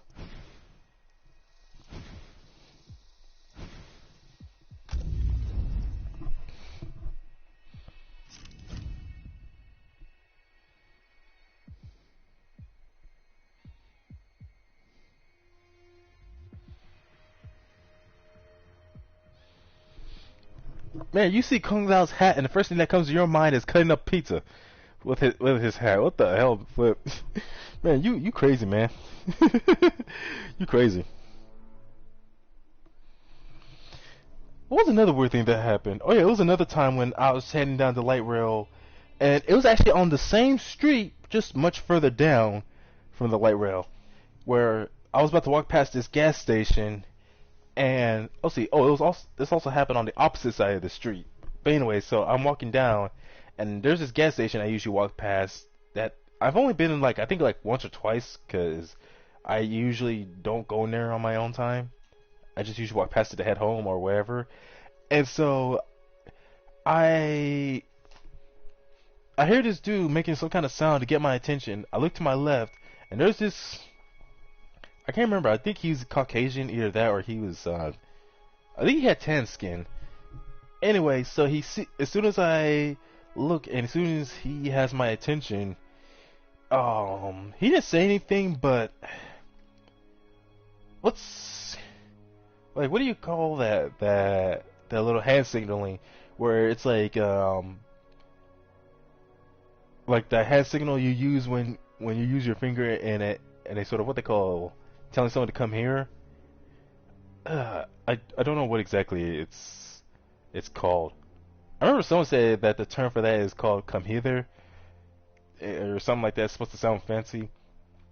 Anyways, he made like some kind of hand motion to telling me to come over to where he was, and I just kept on walking by. I'm like, I'm not that kind of person where someone gets my attention and tells me to come over. I'm not that curious to where I would just go over and just to see what they want. Heck, sometimes I get that suspicious and paranoid even when it's my own friends. I immediately get suspicious. Come hither motion. Oh, so that's what it's called. But yeah, that's what that guy did. And I'm thinking to myself, no, I'm I'm not falling for whatever it is. I don't care what he's got. I am not the slightest bit interested. I know it's ridiculous how people can do that.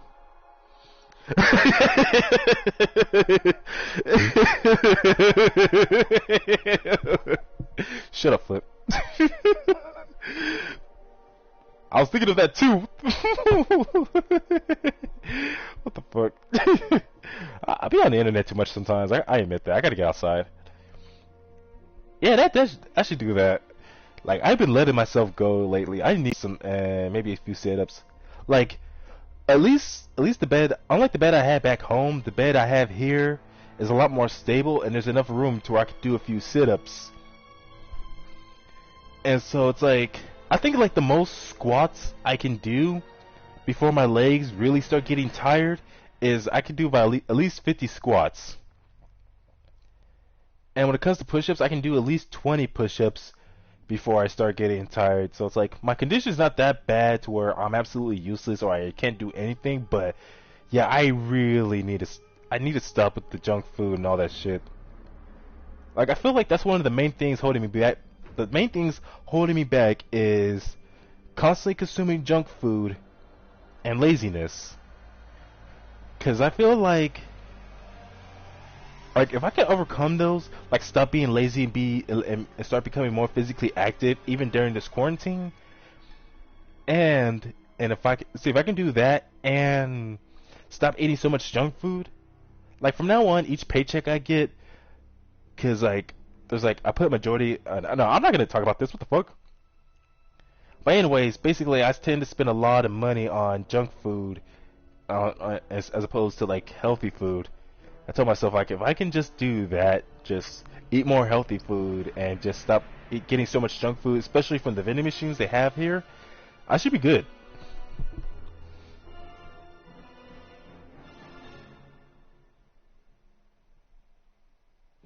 And you know what? I used to do that back home, back in Sacramento before I moved up here to Ukiah, where...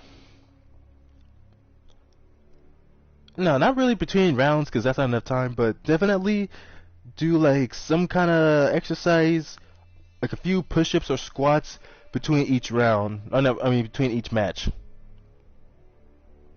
I should really definitely get back into doing that.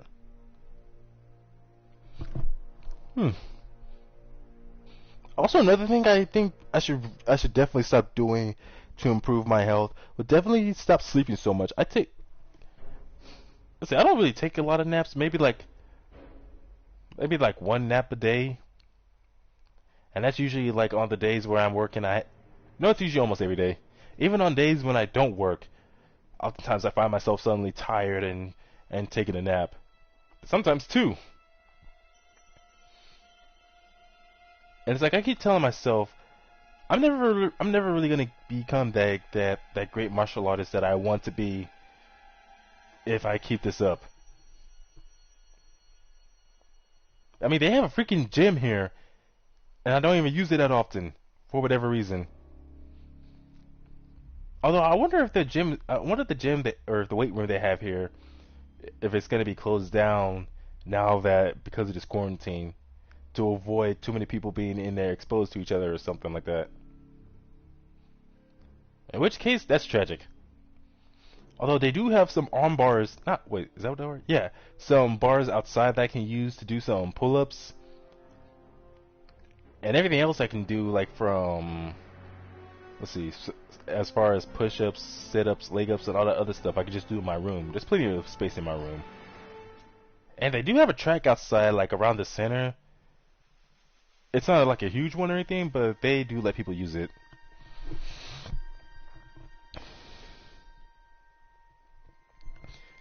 You know, Flip, you're right. Because I have my water bottle, but it's filled with juice. And I'm thinking part of the issue, maybe it could be too much juice. Because juice itself definitely has sugar in it. At least the juice here. Maybe not like in the extreme amounts, but definitely quite a bit. Hey, I wonder if I could purchase Spawn.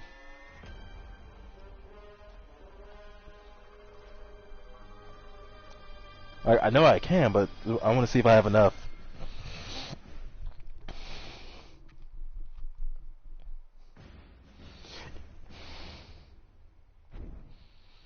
You know, one of my workmates, I don't know why I keep calling them that, workmates.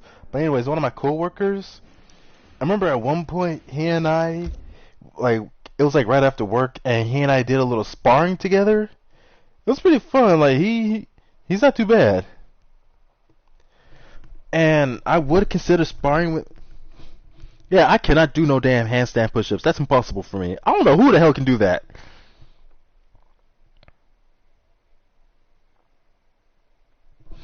Yeah, usually most things are. Oh my goodness, if this ain't no hurry up and load. But anyways, at first I considered like maybe like he and I would meet up in the gym and do a little like shadows boxing together. But that was like before I found out like how basically conceited and full of himself he is. That's one of the things that sucks. He was like so cool at first. He seemed like the kind of guy who's like pretty casual and cool but professional when he needs to be. But it's like no, it's like he tends to get very full of himself very quick.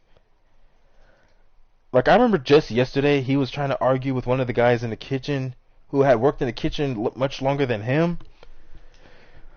Like he was saying, like he was trying to act like he was better than him simply because he was older than him. Because like he's the oldest dude in the kitchen because he's 26, and if I remember, I'm the second oldest by 2 years, where I'm 24, and everyone else is usually is either 23 or younger. But this dude he was arguing with, this other guy had been working in the kitchen 6 months before he ended up switching to a different like group on center to work with. So in other words, he's been working there just like I think only one other guy who's been there just as long as us, if not longer. No. This dude who I'm talking about, he's definitely been there the longest. And so he definitely has the most experience out of everyone in the kitchen and knows what's what needs to be done, what the boss expects. The only thing, not the only thing. The only reason why he left was because he felt like he wasn't really getting nothing out of working in the kitchen. He was hoping to get in there, learn how to cook and all that other stuff. But he said he didn't learn anything new at all, and he got tired of it, so that's why he left. And he only came back because there was like a few other guys who had been there for a while, but they got fired recently over some stupid stuff, and so they asked him to come back, and he did.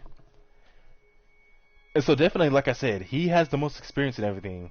But the other guy I was talking about at first, the conceited one, he was trying to act like somehow he has the power and authority over everyone in the kitchen just because he's the oldest, saying how he's 26, so therefore he's seen more stuff in his life. That makes him a better employee or whatnot. I'm thinking to myself, what the fuck does him being 26, like, how do you use your age as a means to something? Because I'm thinking, like, if seniority alone, if age alone means power in the workplace, then he has no power himself, because our supervisor, our boss, she's in her 60s. Yeah, she's the oldest. And so there's no way he'll ever have any power over her. Of course, one time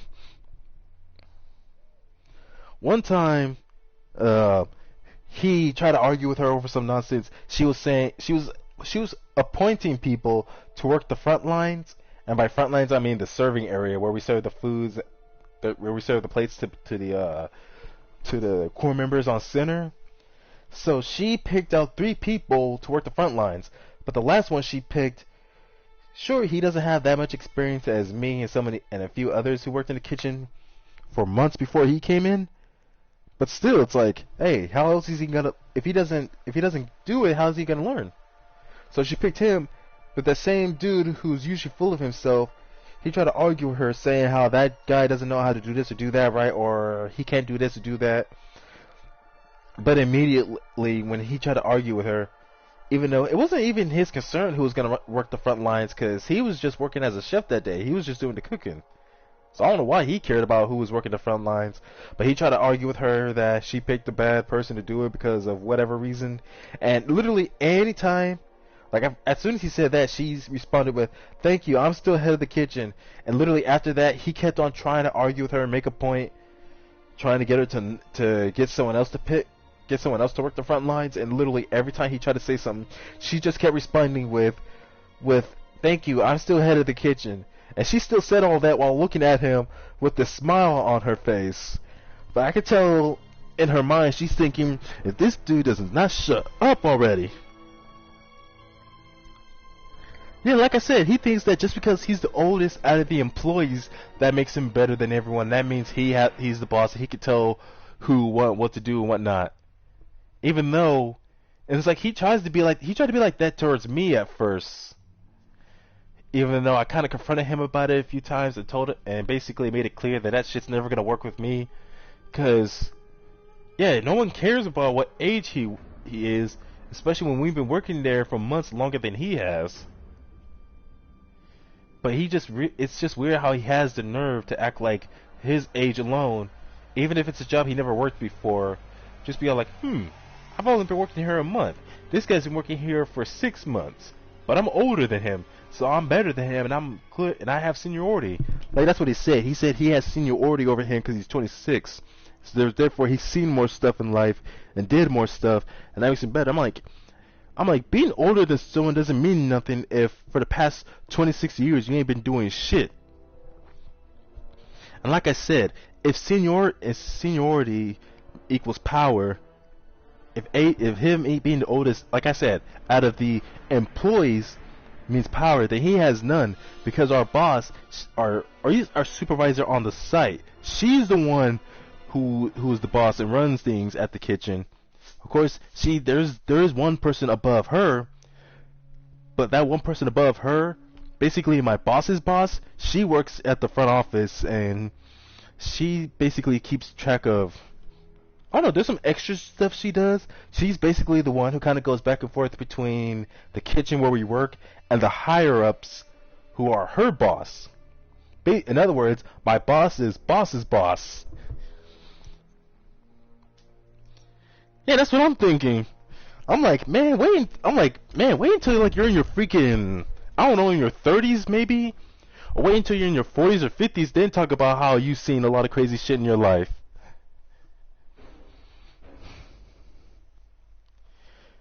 But he feel like just because he's 26, he want to act like somehow that makes him equal to some of the people on center. Like, I will admit, when I first turned 18, when I was a little kid and I first turned 18, well, I wasn't even little then, I was pretty tall. But my point is, when I was younger, when I first turned 18, I thought that since I was legally an adult, that immediately made me equal to, and this was back when I was in Job Corps, I thought that this made me equal to some of the other grown-ups, like to the other people who were in their mid or late or early 20s that I worked at Job Corps with, or made me equal to my employers that I worked for. And I thought that made me equal with my family, especially the adults in my family. And I was like, nope. Eventually, I realized the hard way.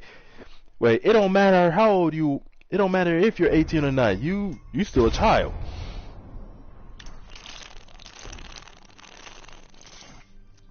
Like 24, and 24 years old, and I still have a whole lot to learn.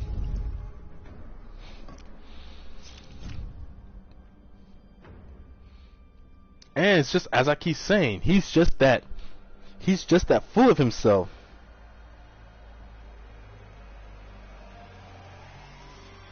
$37? Huh. Yeah, you definitely got a lot of time on you before you can do the whole, oh, I've seen things. Or, like, that before the whole, I've seen things sort of age applies to you. Furious.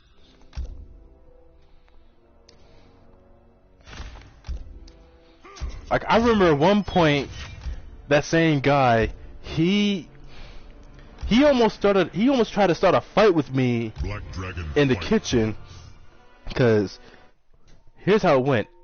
Me, him, and that same dude, we tried to argue with the boss against working the front lines. This was on a different day where we were working the front lines.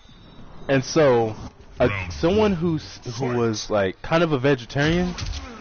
They came up to the front line, but I put it was some kind of pork I put on that plate, and they said, "Hey, you can't serve that guy pork. He's a vegetarian." I was like, and it's like I didn't realize that because I wasn't paying attention. I was just looking down at the plate the whole time, which is like that just happens from time to time. Sometimes we just put food on a plate, not realizing the next person in line can't eat this or eat that or whatever. And I said, okay, let's just leave that plate there, and the next person in line can grab that. Round 2. And I don't know, they were saying something else, how there was already vegetarian food on there. Even though I looked at the plate, there was no vegetarian on it. So they were lying. So he was lying about there being vegetarian already on the plate that I just served. And then so I said, so I was like, I didn't want to hear none of that. I just kept telling him, give me the next plate.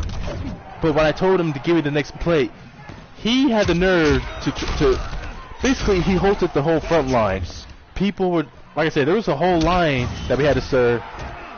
But instead of giving me the next plate so I can put some food on it to serve the next person, he just stopped the whole entire process, the whole line, just to try to act tough. He was all like, "Who are you getting an attitude with?" And I said, "Give me the plate." "Who are you getting an attitude with?" And I was like, "Dude, give me the plate." And he just repeated, "Who are you getting an attitude with?"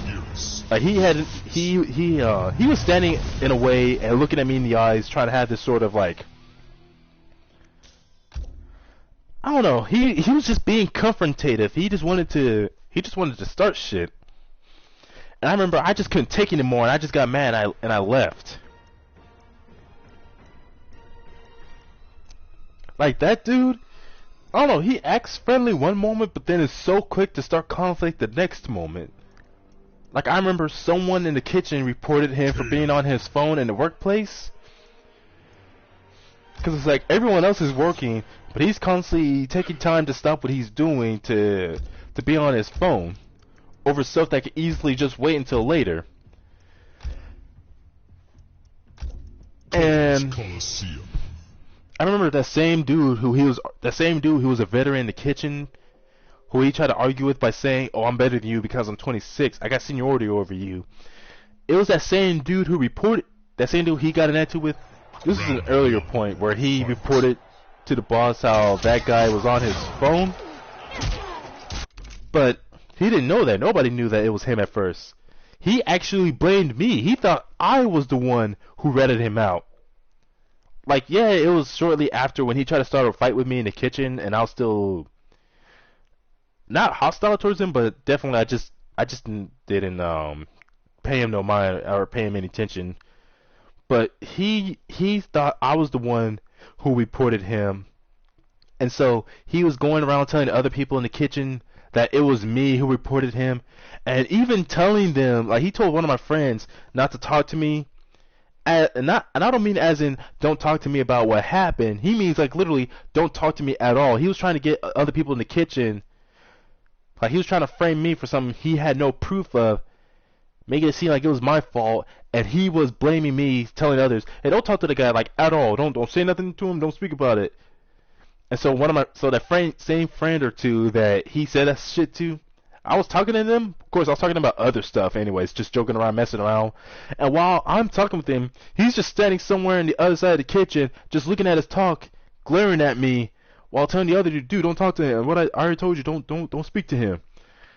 I'm thinking to myself, this dude's petty as fuck. I don't know what his deal is, but I'm like, he needs to fucking chill with that shit.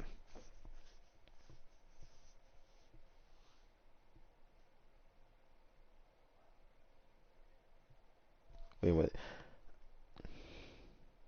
Probably intimidated by you, so he got tried to make himself look big to compensate.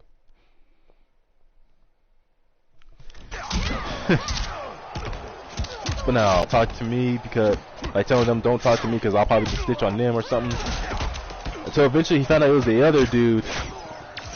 And I'm thinking, how the hell it's like, how are you gonna accuse someone, not just accuse them, but straight up tell everyone else, "Hey, don't talk to that guy, he's the one who snitched on me," and you have no proof.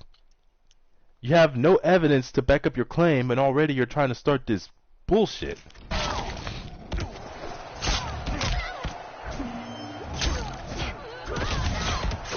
That's why even now, he and I are, we're on slightly better terms. Like we do talk and we get along a little bit better. I wouldn't say not by a whole lot, but it's like I'm still very wary of that guy.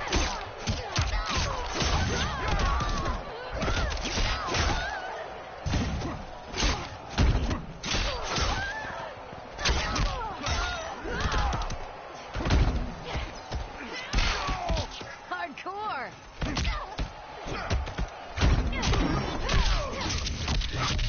Dang. But he's just like one of those guys who just, as you described, who just thrives on conflict. Of course, one interesting thing I found out about him is that, like, so he's from LA, and I think he said so himself that he either used to or he still does. Like he was part of a gang at one point, and for some reason, just because he's about that gang life, that somehow like that's supposed to mean something to us. Like he's one of those, you don't want to mess with me, I'm from this place type of people. I remember the last time I knew a guy who was like that was some dude I met back in high school who thought just because he was from Compton that made him the toughest dude at the school. So basically he's one of those types. He thinks just because he's from a certain part of LA and just because he knows so much about that gang life that somehow makes him the most intimidating and toughest dude on the campus. I'm like, fuck out of here. It's like, we don't give a damn what gang you're part of or used to be part of or where you're from. All we give a damn about is just working, getting paid.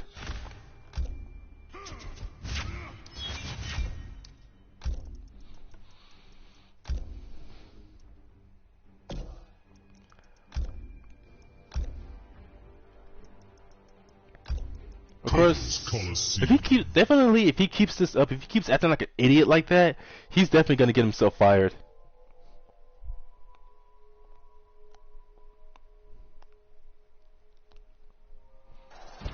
Of course, even in the beginning, it was like one of those things where in the beginning he was like one of those people who I thought was very cool, only for me to realize just how much of a jackass they are.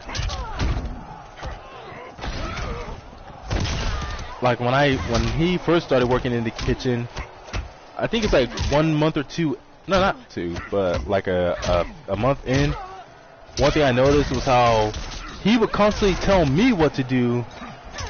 And it's like, if he sees me standing somewhere just talking with someone and not really working, he would be so quick to get on my case and tell me, hey, quit talking and go do this or do that.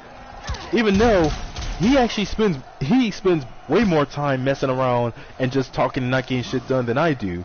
Ready. Even going as far as wasting resources, like taking stuff like certain fruits or vegetables, any small stuff in the kitchen, and using them to pretend like he's playing basketball, like trying to toss them into the trash can. Or he either do that or take that stuff and just throw it at others in the kitchen. Like he's doing all of that, but yeah, if he sees me just standing somewhere and talking, or hell, I could be working, but if I'm not working to his specifications, he would criticize me. Like one time after we were done working, I had to, since I work as a salad bar attendant, I had to put the salad bar away after both breakfast and dinner time.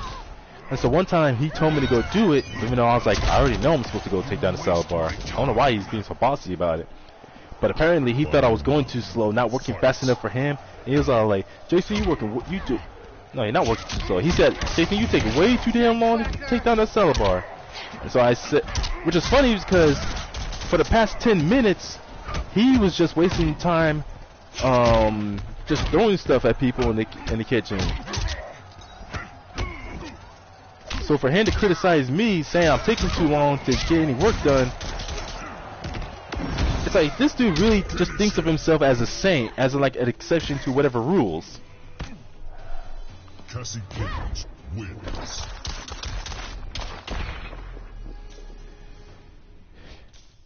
And it's like the number of times in which he would boss me around or try to...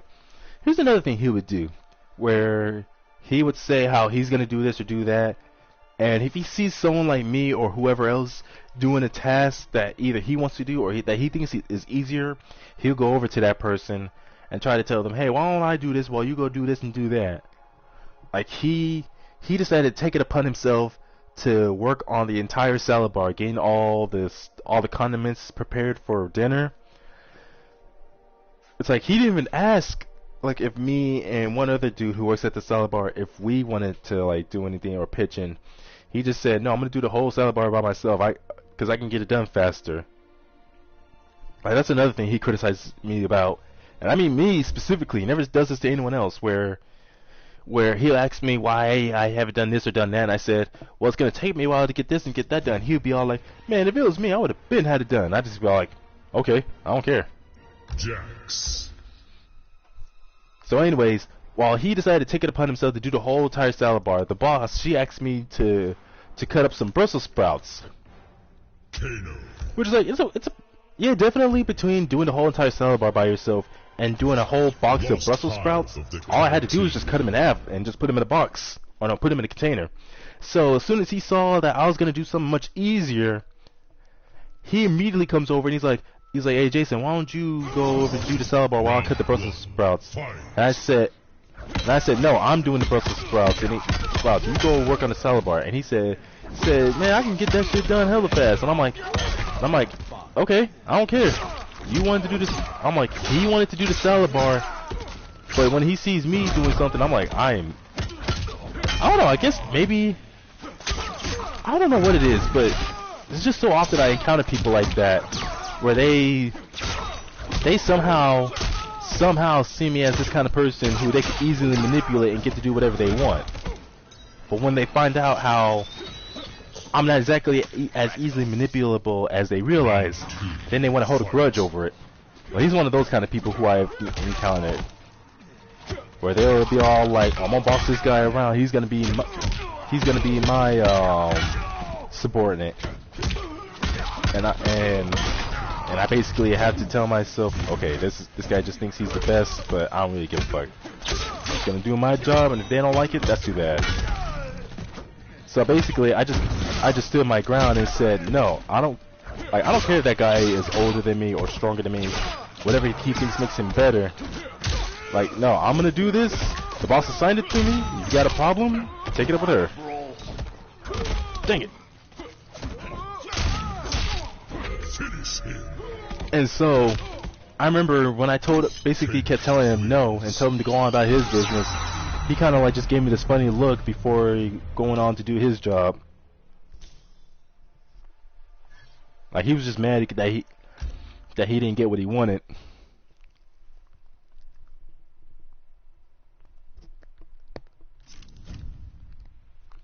And I even complained a couple of times about how much of a douchebag he's been lately. And the boss herself acknowledges how he be acting. And she said how he's the oldest employee, so he feels like that makes him the senior. Well, that does make him the senior amongst the employees, age-wise. But we all know that doesn't mean shit. But he wants to act like it means something, and she understands how he be full of himself, and how we just have to ignore all that nonsense.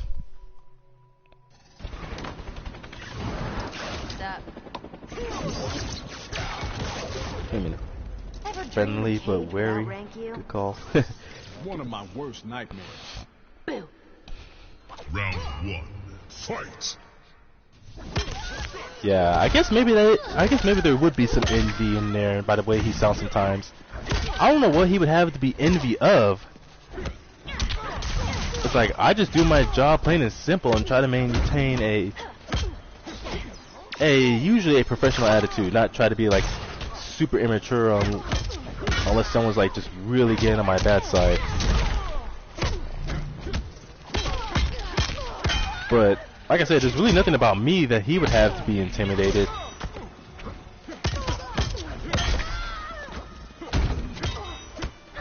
Now, what was the other thing I was gonna... Excuse me. There was another thing I was gonna talk about that he does. Oh yeah. That dude, like I said, the veteran who worked in the kitchen longer than anyone else, I guess I can see why he would be envy of him. Because that guy, let's see, like I said, that guy was the one who reported him for being on his phone, even though that's his own fault, because it's like, you're constantly being on your phone slacking off while we're all working, and we have to pick up the pace because you feel like whatever text you're trying to get through is more important than getting this job done. Like, we shouldn't have to pick up the pace just because you want to see, I don't know, whatever the hell is going on the internet that he just has to take a look at. And I told him multiple times, like, if you're going to be on your phone, don't do it to where someone could catch you, especially if it's someone that's very likely to report you. Final round. Fight! Like, the dude's just, he's, like I said earlier when I first started talking about it, he is super conceited.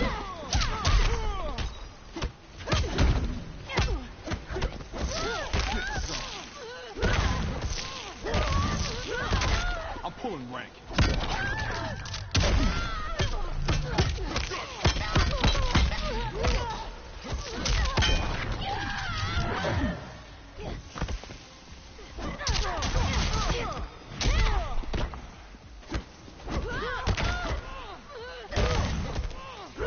Finish her.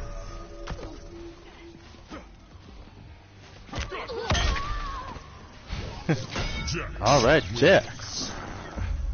Man, he's got so much blood on his chest, you'd think that's like his skin or something.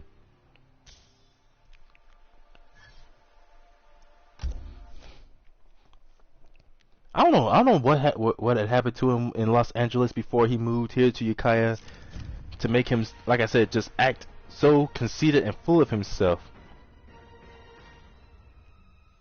Wait a minute, you have a spark that he doesn't.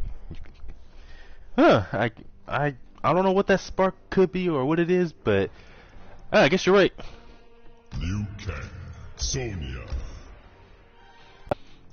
So really, that's his own fault.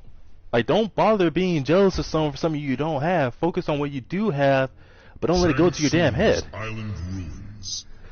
Because, like, there was two other guys in the kitchen who were just like that, so full of themselves, and straight up hypocrites too, where they're like, oh, I don't like when people do this or do that, or no one else is allowed to do this and do that. And yet they do the same thing they criticize everyone else for, if not worse. Like, they would be taking 20-minute breaks where, let's see, in the kitchen you only get 15 minutes for a break, like one 15-minute break in the 14 hours that we work. But these guys, they'll be taking multiple breaks throughout the evening. Not to mention, when they take their official 15-minute break, they be gone for a whole 20 minutes. They'll give themselves an extra. They'll give themselves an extra 5 minutes.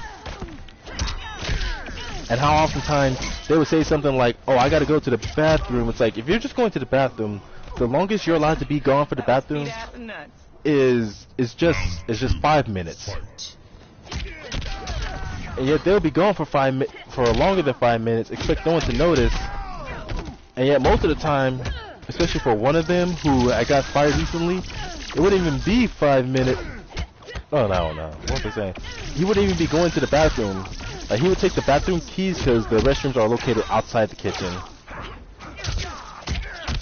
And it's like, he wouldn't even go to the restroom. He'd go just talk to random people on the center, or go to his cabin, or sometimes talk with staff.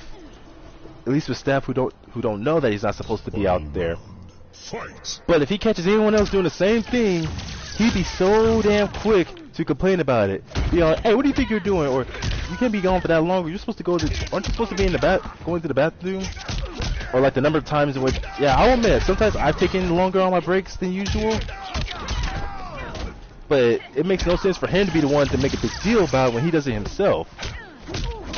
Of course, there's sometimes where I wasn't even gone for like 20 minutes, where I would take my break later than some of the other guys, and so after 15 minutes they would all still be working. I'm just coming back from my break after being gone for a certain amount of time, and yet they think that just because I took my break after them instead of taking it before or after, that somehow that means I was gone longer than I needed to be. They'd be like, dude, you took a whole half-hour break. And I'd be like, no, I didn't. I was gone for 15 minutes. And they're like, yo, we just got here and we've been here a whole 15 minutes while you were out doing nothing. I was like, yeah, you guys came in just as soon as you guys came back from your break, just as soon as I started mine. And they would still try to argue, saying how I'm not supposed to do that, or how that's disrespectful to the others in the kitchen. And I'm like, first of all, I don't know what respect has to do with any of this. Second, you can't talk about disrespect when you do the same thing every damn day. It's like I said, like as annoying as they were, I can't really trip about those two because, like I said, they got fired. One of them, he was like that kind of guy. He was like that kind of person who would be so quick to criticize whenever people do anything stupid or anything that's against the rules or anything that they shouldn't, and they put themselves in a jeopardizing position, which is ironic and hypocritical of him because that's exactly what led to him getting fired. Like, he tries to talk about himself, not necessarily as being an upright standing citizen, but just someone who just knows what rules you can and can't break and can't get away with, and the lasting consequences or the lasting effects they can have. And yet, at one point, he got fired because he was reported by another girl for sexually harassing her. Like they were both walking somewhere off center, and he was constantly trying to hug her and put his hands on her, despite her multiple times saying no. And what made it worse was like this was another core member from the center as well, as opposed to someone off center. So he was definitely not going to get away with it. And then at one point, he was caught in the female cabin, or one of them. And how he, for some weird reason, refused to leave. Like, they told him multiple times to get out, and he would just stand his ground and not leave until eventually he did. But they weren't having none of that. They got rid of him.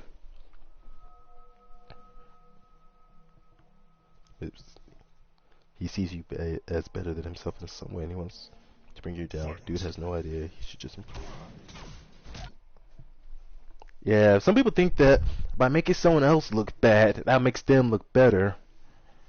And so the next guy who got fired, and if I remember, he was like, yeah, he was actually he acted like he was one of the big dogs in the kitchen, or he was one of the best, which is like, he's a good cook, but that was like the only redeeming quality about him. But anyways, what was I gonna say? Oh yeah, he was just one of those people where he was very good at cooking, and that was really like the only redeeming quality or the only sort of respectful thing anyone could say about him. Because the dude was a total narcissistic asshole who wanted everything his way, so obsessed with bossing everyone else in the kitchen, where even one of our higher ups, there's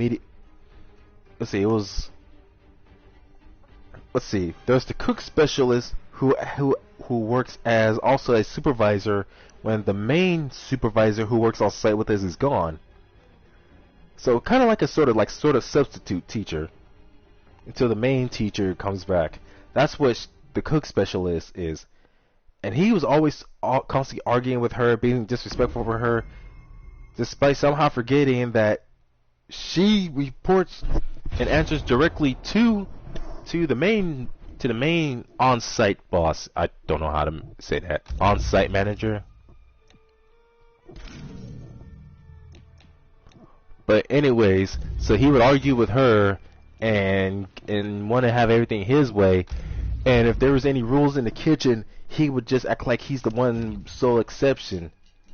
And she would directly tell him, stop doing this or doing that, or you're supposed to do this and do that, and he'll argue with it, or just completely ignore her. Or even say how, well, you're not my supervisor. That woman is our supervisor, and I work for her.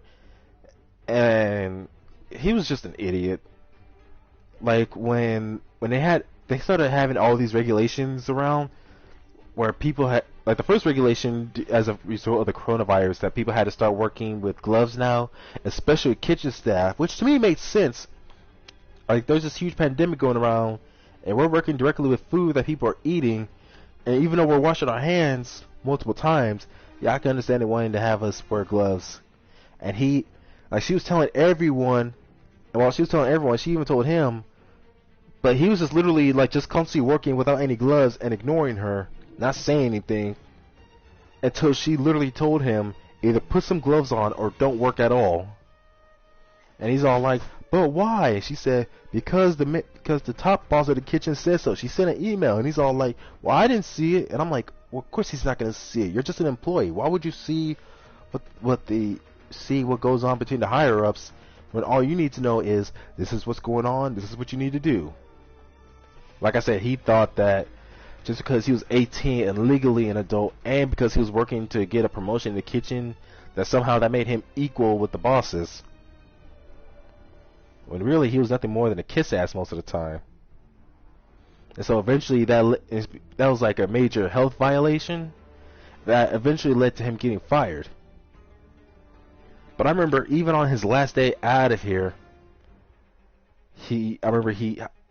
one of the things he said was, well, good luck working in the kitchen without me, guys, before he started packing up and getting his stuff to leave. And I'm thinking to myself, man, even on his last day, as a result of being fired, he still wants to be conceited about it, talking about good luck in the kitchen without me. I'm like, I'm pretty sure we'll do just fine without you.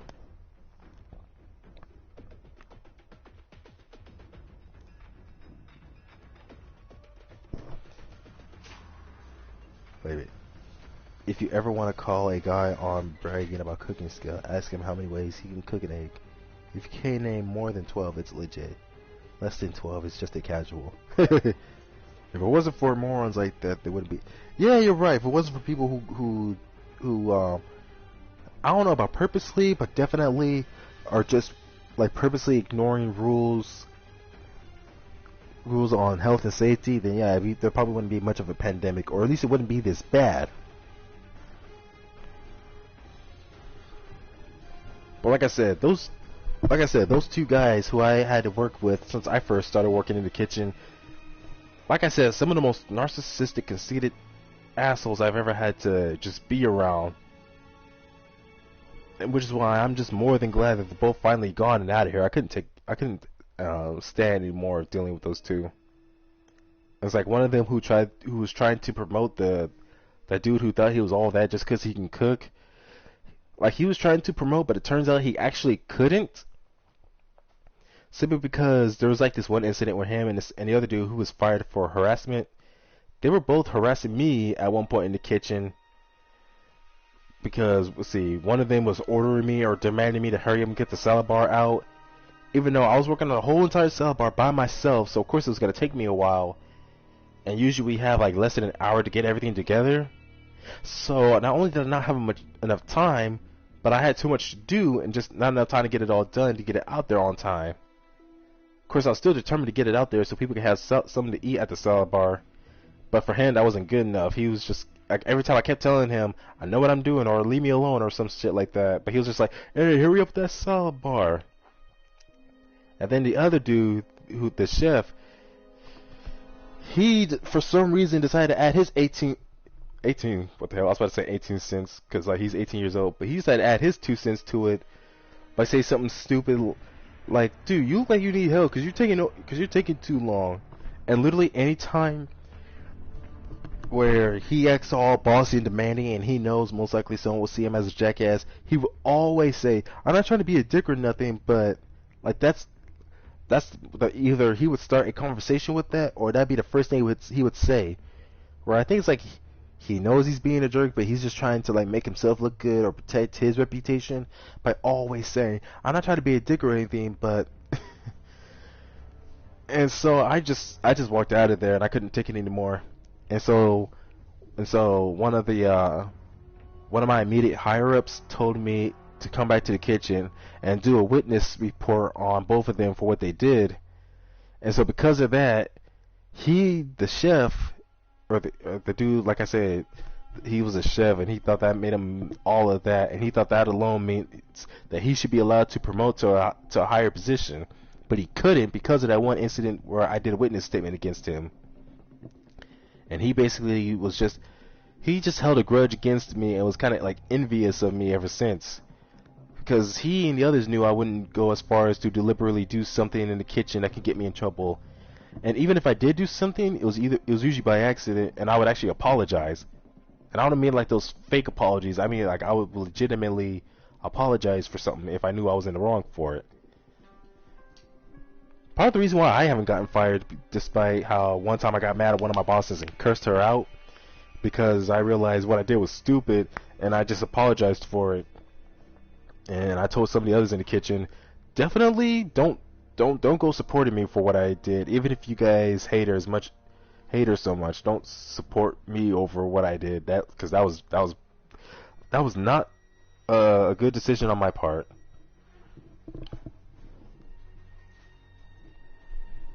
In which case, if that's all it is that's what mainly fueled. Let's see, those two who recently got fired, and the third one who's in the kitchen. Like I said, always trying to intimidate others in the kitchen, thinking just because he's 26 that means everything. And that's all that is just jealousy on their part. Then that's just pathetic. Because why let yourself get so jealous if all you're gonna do is just constantly like just do and say something that's so destructive to your development.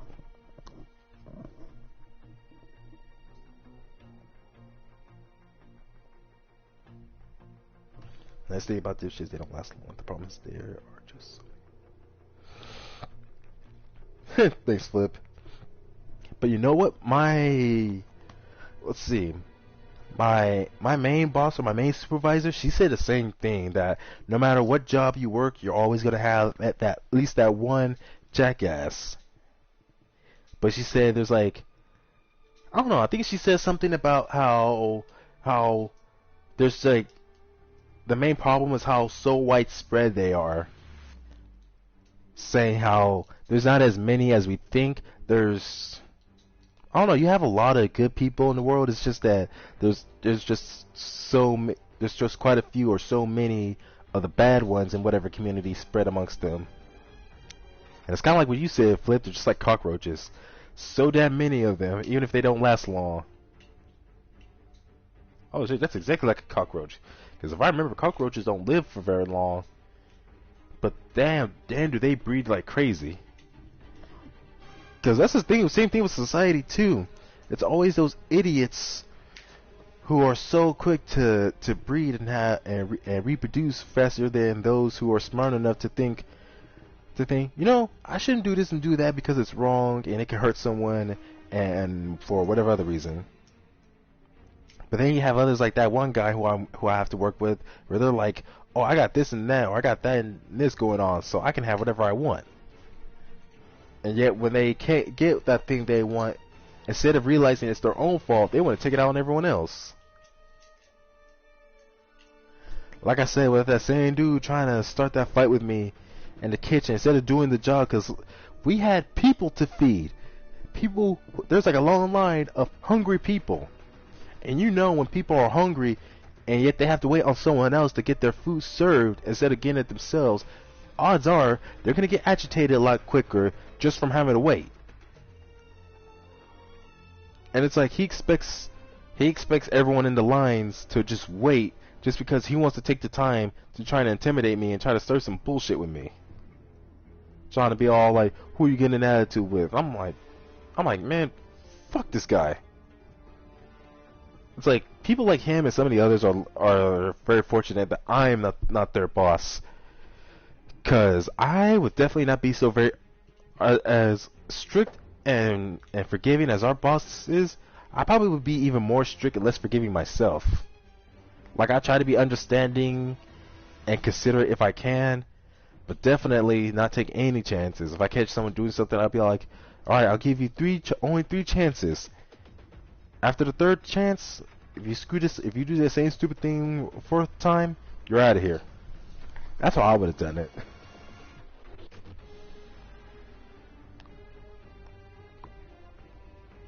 But right now, I'm just glad that he's like, because we have so many people that I work with in the kitchen. I'm trying to think, what's the total? Let's see. Of 9 people that work in the kitchen, 8 people and me. Not counting our supervisors.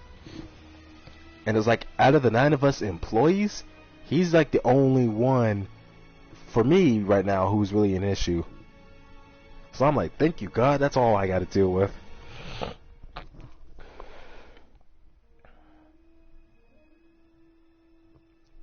Hangry hippos.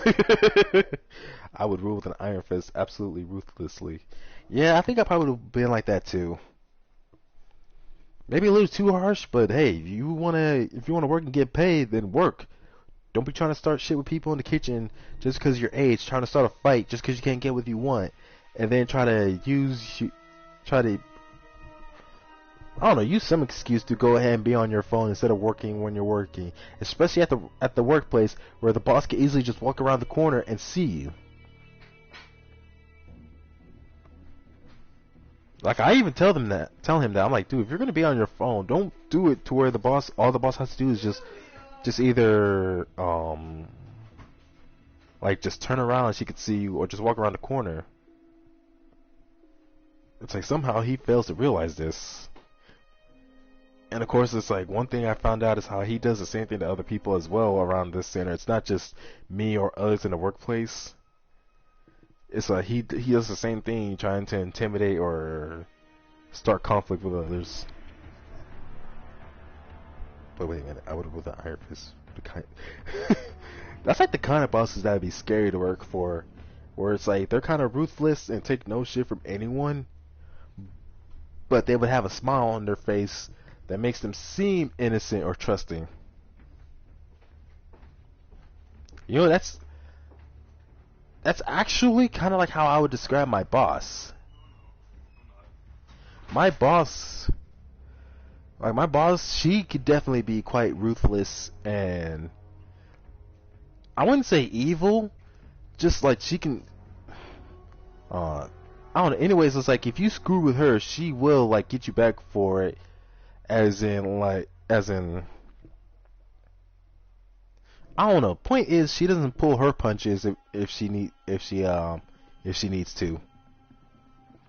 Like, she says literally how it's only because she works in California, and here in California, how a lot of people demand that you take others' feelings into consideration. I can't remember where she's from, but she said that where she was from, nobody gave a shit about how you felt and how you should just do your job and nothing else, and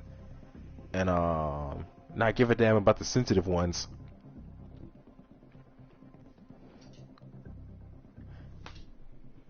And so she said that's why when she first came here, yeah, she was kind of very demanding of a boss, kind of pushy, and maybe sometimes a bit mean. And that's why, and that by the time that I came into work, it was after she had worked there for a few years and had plenty of time to mellow out. I was like, damn, I dodged the bullet there then.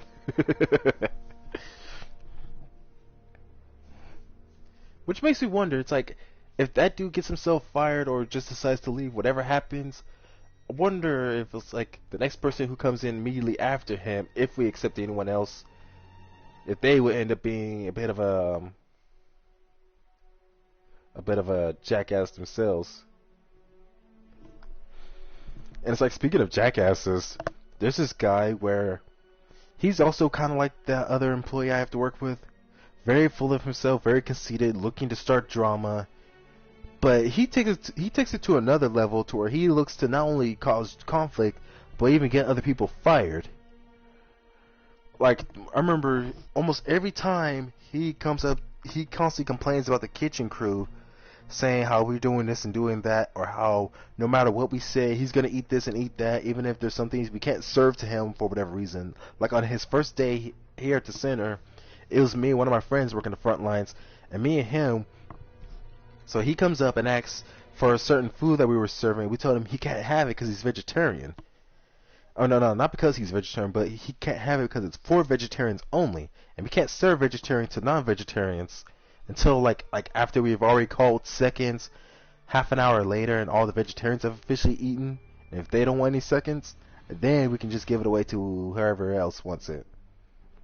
But apparently he didn't like that, and so he just took his plate and was all like, "You guys are lucky I'm not vegetarian," which I'm like, that's a very baseless threat, because it's like, even if he was vegetarian, then we would have given him the plate.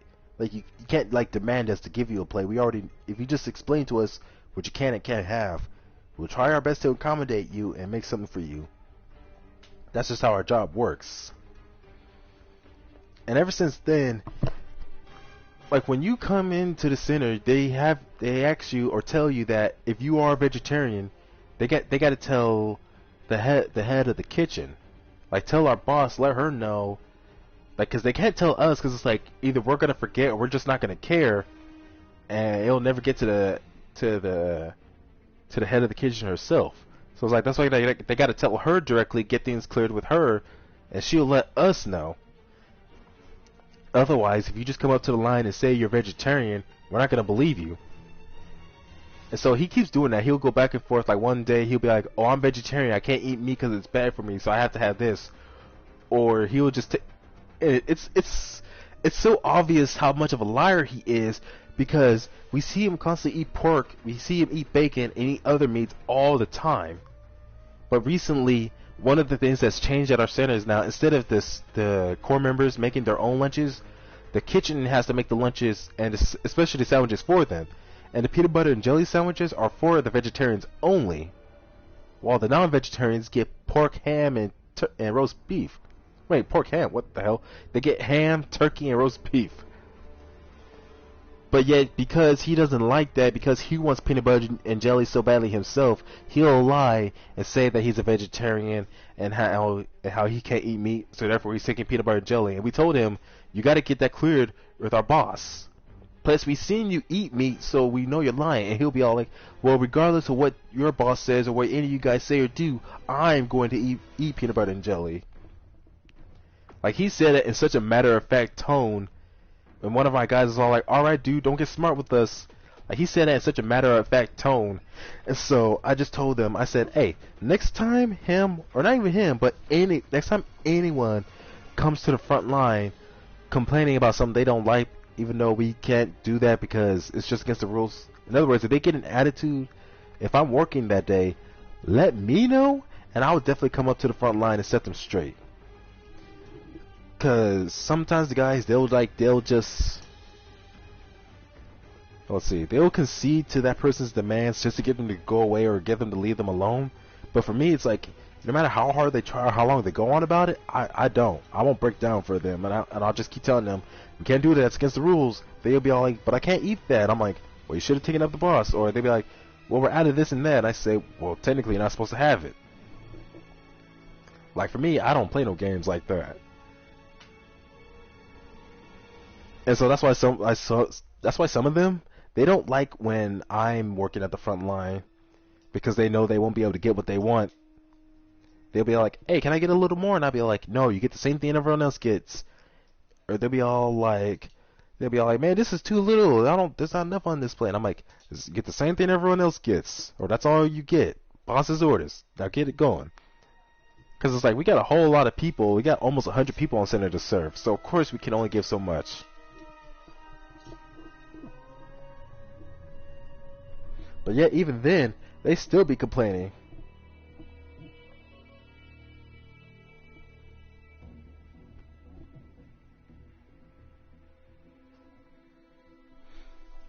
Yeah, but it's like, the weird thing is that there's this, well, you know, like how when you go to a restaurant, you have the dining area, but then you have the kitchen, which is a separate area. So it's the same thing here. And so when we put stuff out for the salad bar in the dining area, we already put out bread at, like, mostly bagels and English muffins. We gotta save the wheat and white bread loaves that we have to make the sandwiches, and we'll leave out jelly and peanut butter out there for them. So he could literally just make a peanut butter and jelly sandwich himself. Like, instead of lying and getting an attitude with us and taking what's supposed to be the vegetarian's food, he could just make his own peanut butter and jelly sandwich using the peanut butter and jelly and the bread that's already out there. And it's like he sees like the stuff that's out there, the condiments he could use to make his own stuff, but yet he still wants to start bullshit with us. And that's not the only thing he complains about or makes a big deal. Like one time, I actually heard him reporting. He didn't say who it was. I overheard him talking about how someone from the kitchen was, quote unquote, mean mugging him, and he didn't like it. In other words, someone looked at him a certain way, and he got pissed off over that and didn't like that. And it's like, oh, this person's looking at me a certain way. I'm gonna report them. And how one time, one of the dudes I work with, one of my friends, he accidentally spilled a bowl of ice in the kitchen, and for some reason, that same dude who whines, that same crybaby, decided, oh, he spilled ice on the floor. I'm gonna report him for it. And then he had the nerve to confront my friend about it, about like how he found out that he was like, hey, I know you're the one who spilled that ice and didn't clean it up later on, even though like we did clean up the ice after it spilled on the floor. But it's like, first, reporting someone for spilling ice on the floor, like especially in an area where it's not even going to cause a slip hazard, like no one's going to slip and fall over it, but he decided to report him for it anyways, making a big deal about it, and then confronting him about it, trying to make him feel bad for doing it. It's like that dude is he's just looking for trouble.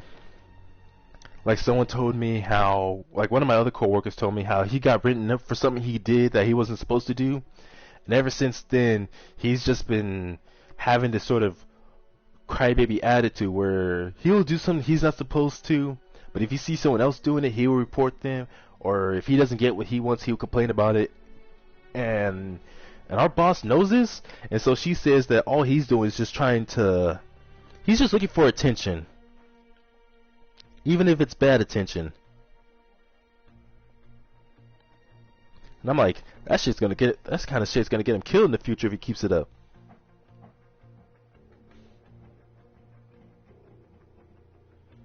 Well, if it ain't Mr. Christopher Harris.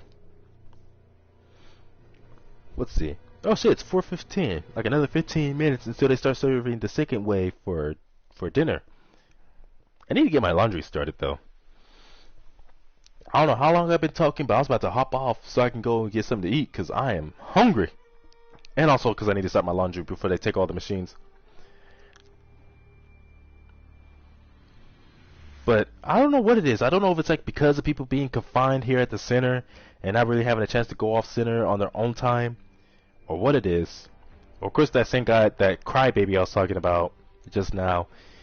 Even before all this quarantine shit's been going on, I've had nothing but weird vibes from that guy. Like he was all playful and just overall weird at first. But I remember he used to do so much shit just to try and get my attention specifically. And I was thinking to myself, dude, I don't know if this dude is like, if he wants to be my friend so badly, or if he's gay and he's just trying to get my attention for that reason. But it's like now, he doesn't, now, like I said, ever since he got reported for something he wasn't supposed to do, he's just been having this overall negative attitude. That's why anytime he walks past me or sees me, he doesn't like scowl at me, but he does his best to like try to like ignore me or act like I don't exist anymore. And I'm fine with that. This dude was creeping me out anyways. I remember one of my friends also said how he used to think that guy was funny at first, but until he eventually realized how much of a douchebag he is. Like there's so many people on the center who have their moments where they're like that, especially towards the kitchen crew. But this dude takes it to a whole nother level. And like I said, he's going as far as like just saying shit to even get people fired if he can. Because I'm thinking, why would you get this person fired for something, especially when you're doing stuff that can get you fired?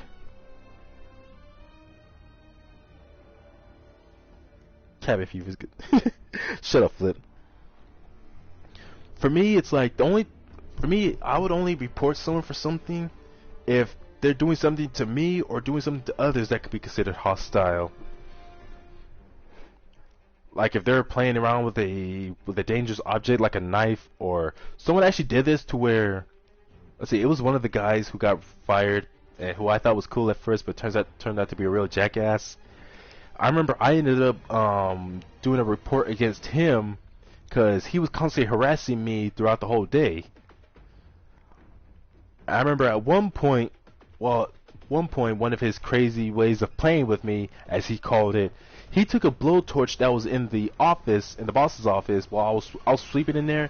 He took a blowtorch and turned it on only a few inches from my face. Like the flames were literally just a few inches away from my face. Dude could have burnt my damn eye. And he wanted to act like it was just a joke.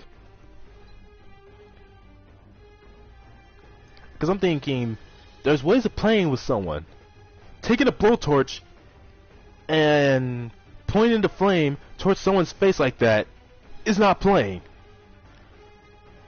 It's like, seriously, if I wanted to, I could have gone as far as to actually call the police on him and press charges if I wanted to. Like, it's one thing if you're just doing something that has literally no effect on anyone else. It won't affect me, it won't affect anyone I care for, or just anyone else in general. You're not bullying anyone, you're not hurting anyone. Then if it's something like that, completely unharmful to anyone else, then by all means, go ahead and do it. I don't care. But some shit like that, oh no, I'm definitely saying something. I'm not going to put my hands on you because I don't want to get fired and go to jail. But I'm definitely going to say something if you think somehow playing with a torch or even a knife and acting like you're going to attack someone with it, no, something's got to be said about it.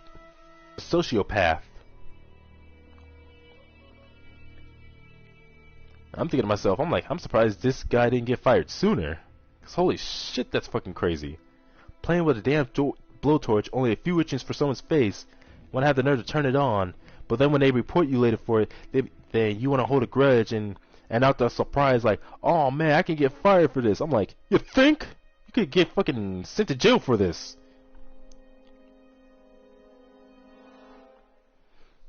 Yeah, Cabin Fever, it definitely had quite a bit of gore in it, but it was, to me, I think it was supposed to be a horror film, but it was more weird than anything else.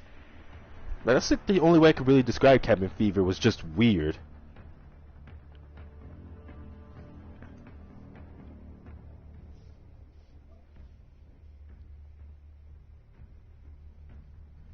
But like I said, fortunately, so the only guy, the guy that 26-year-old who I have to deal with, like I said, he's conceited, but he's like the only one I have to worry about dealing with when I work in the kitchen. Whereas the other one, that crybaby, who's constantly trying to get like any members of kitchen crew, he's trying to get us in trouble. And I don't know why he's targeting I don't know why he's targeting me and my team, but I don't know, for the past few days, he's just been trying to get us in trouble, make us look bad, and constantly start arguments with us over stupid things. But he's on a completely different crew, and usually his crew is the one that works off center, so that's even less time during the day I end up seeing him. Excuse me. I do enjoy a corny humor.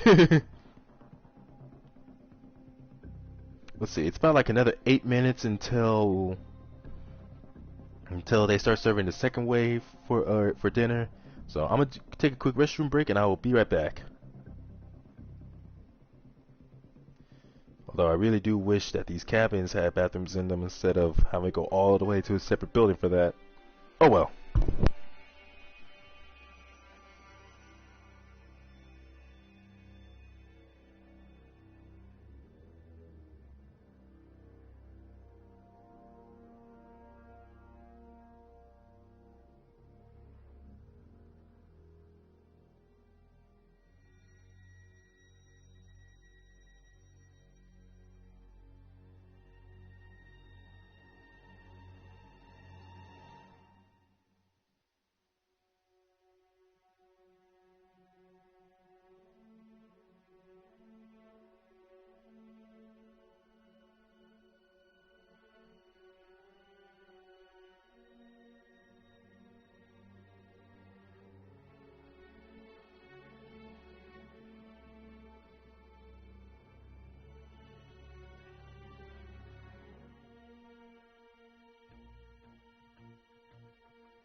Alright, and I am back. Only 5 minutes to go.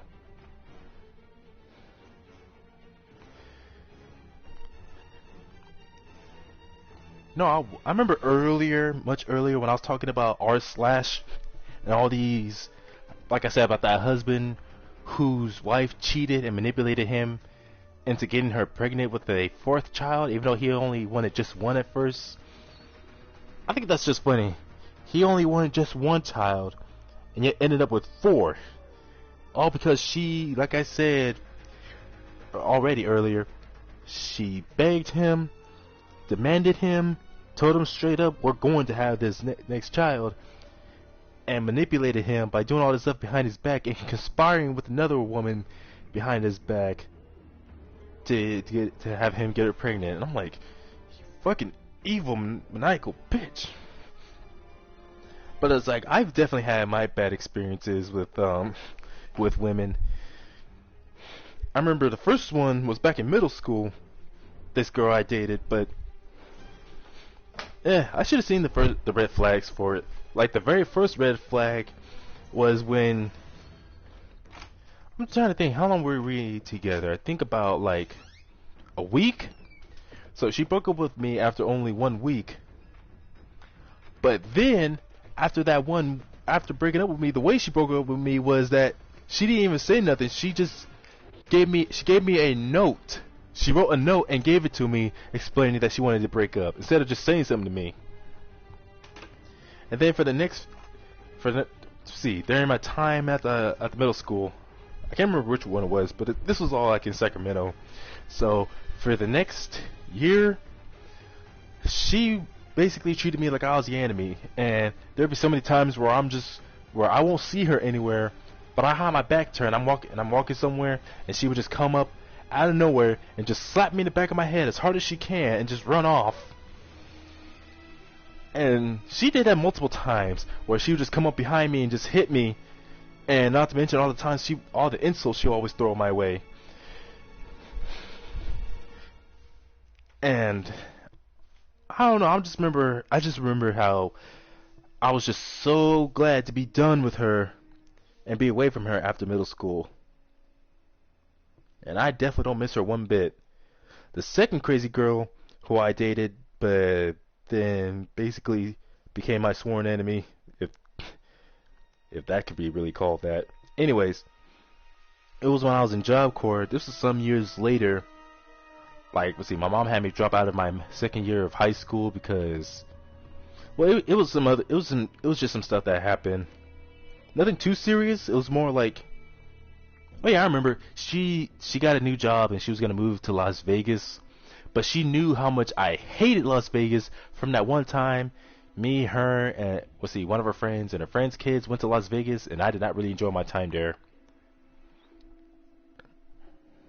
And so she ended up having me get enrolled into Job Corps for the next 2 years. And so at some point, there's this girl who came in. She was like one of the new students, and I think it was like after I was done with my first year and getting ready to start my second year of Job Corps, and this was like 1 month after she came in. She and I, at first we became an official couple, but she immediately broke up with me the next day, saying that she just wanted to get to know me first before we really started dating. And I was thinking to myself, I thought we did get to know each other. Isn't that why we started dating? But anyways, she called the relationship off. But then it wasn't too long after that she was just like the other girl, treating me like the enemy, having almost nothing but mean stuff to say, and denying any good stuff we did together. She would deny it immediately if anyone else brought it up or if I said anything. Shut up, Foot. Crazy is, like, at this point the only way I could really describe my life. And it's just weird. I'm that guy who tries to avoid the craziness, all the drama and conflict. But the drama, the craziness, the crazy people, all this hell, it always finds its way to me, and I'm just trying to avoid all of it. It's so much bull, man. But anyways, I'm trying to think between her and the girl who broke up with me after 1 week in middle school. I don't know which one was worse. That girl, the second one, I think it's because she knew that if she were to assault me, that she would get in trouble and get kicked out of the program. Because just like the conservation corps, the Job Corps also had it had centers for people to stay at and live on. Not to mention being government funded programs, so you had to be extra careful about what you did there. But anyways, so that's the only reason why she never put her hands on me or tried to assault me or nothing. But man, she was just, like I said, she was just overall just crazy. And of course, it wasn't just me. She was like that towards almost a lot of guys, or not just guys, but people in general. So quick to get into arguments, always so quick to play the victim card and be the victim herself, even when it's something that could have been avoided by her just minding her own business or keeping her mouth shut and making accusations. Like, I remember one time she was upset about something, and I remember I tried to help calm her down, but she started raising her voice at me, and I just backed up with my hands up in a sort of defensive manner, and she was all like, "Oh, what are you gonna do? Call my mom when she's not here?" And at some point, she was saying some stuff that made no sense, and someone told her to calm down, and she said, "Oh, what are you gonna do? Call my dad? Well, he's dead." I'm like, girl, calm down. No one's gonna call your mom or dad or anything. No one said anything about your mom or dad. But I remember at some point she and some other guy who himself was also a jackass and so full of himself, they both got fired on the same day because they were both caught not being possessed by, I was about to say being possessed by, but no, having marijuana in their possession, and they immediately got fired. And so I didn't say nothing about it to them or to anyone, but I was just so glad that she was gone. I was like, finally, I don't have to deal with this bitch anymore. And I remember I was like back when I was in Job Corps, and that was, I think it was either right before or just after I turned 18, when I dated her for that one day, only for her to break up with me the very next day. And we'll see, I'm 24 now, so 18. So that was like 6 years ago, and I've been single ever since. And you know what? I'm just fine with that. It wasn't until I think after I turned 21, I think by the time I was 22, actually, when I was going to Sac City College, it was only when I was in college that I think about like maybe finding a girlfriend again and dating. But I don't know, I've been single ever since, and now that I'm here at the Conservation Corps, not only because of me working here at the Conservation Corps and being a resident here, I told myself, yeah, I'm not gonna waste my time like trying to hook up with anyone here. To me, I don't think there's anything wrong with the whole like one employee dating another employee, especially even if they work on the same area or work on the same group. Like, to me, I don't see no problem with them dating as long as they don't let that get in the way of their job. But I don't know. The point is that so long as I'm here at the center, staying in the cabin, I'm just gonna stay single, just to keep myself safe. Besides, a lot of the girls on the center they ain't worth dating anyway. A lot of them either act entitled or just act too childish for my taste.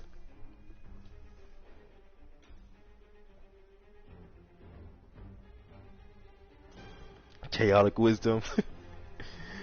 Yeah, why don't we just call it that? Have a segment of it being called Chaotic Wisdom with Chaos the Destroyer. Oh shit, 4:34. I really need to get going. So I'm gonna end the stream here, and it was nice talking with all you guys, and I hope you all have a good day. Of course, this is not the last time I'm gonna stream. I'm gonna stream something else later on. It's either gonna be Resident Evil or DC Universe Online. Well, I'm definitely gonna stream Resident Evil at some point today. It's just that I'm gonna play DC Online, and I might stream that as well after dinner. Yeah, I'll probably do that. So until then, I'll see you guys later. I am out of here.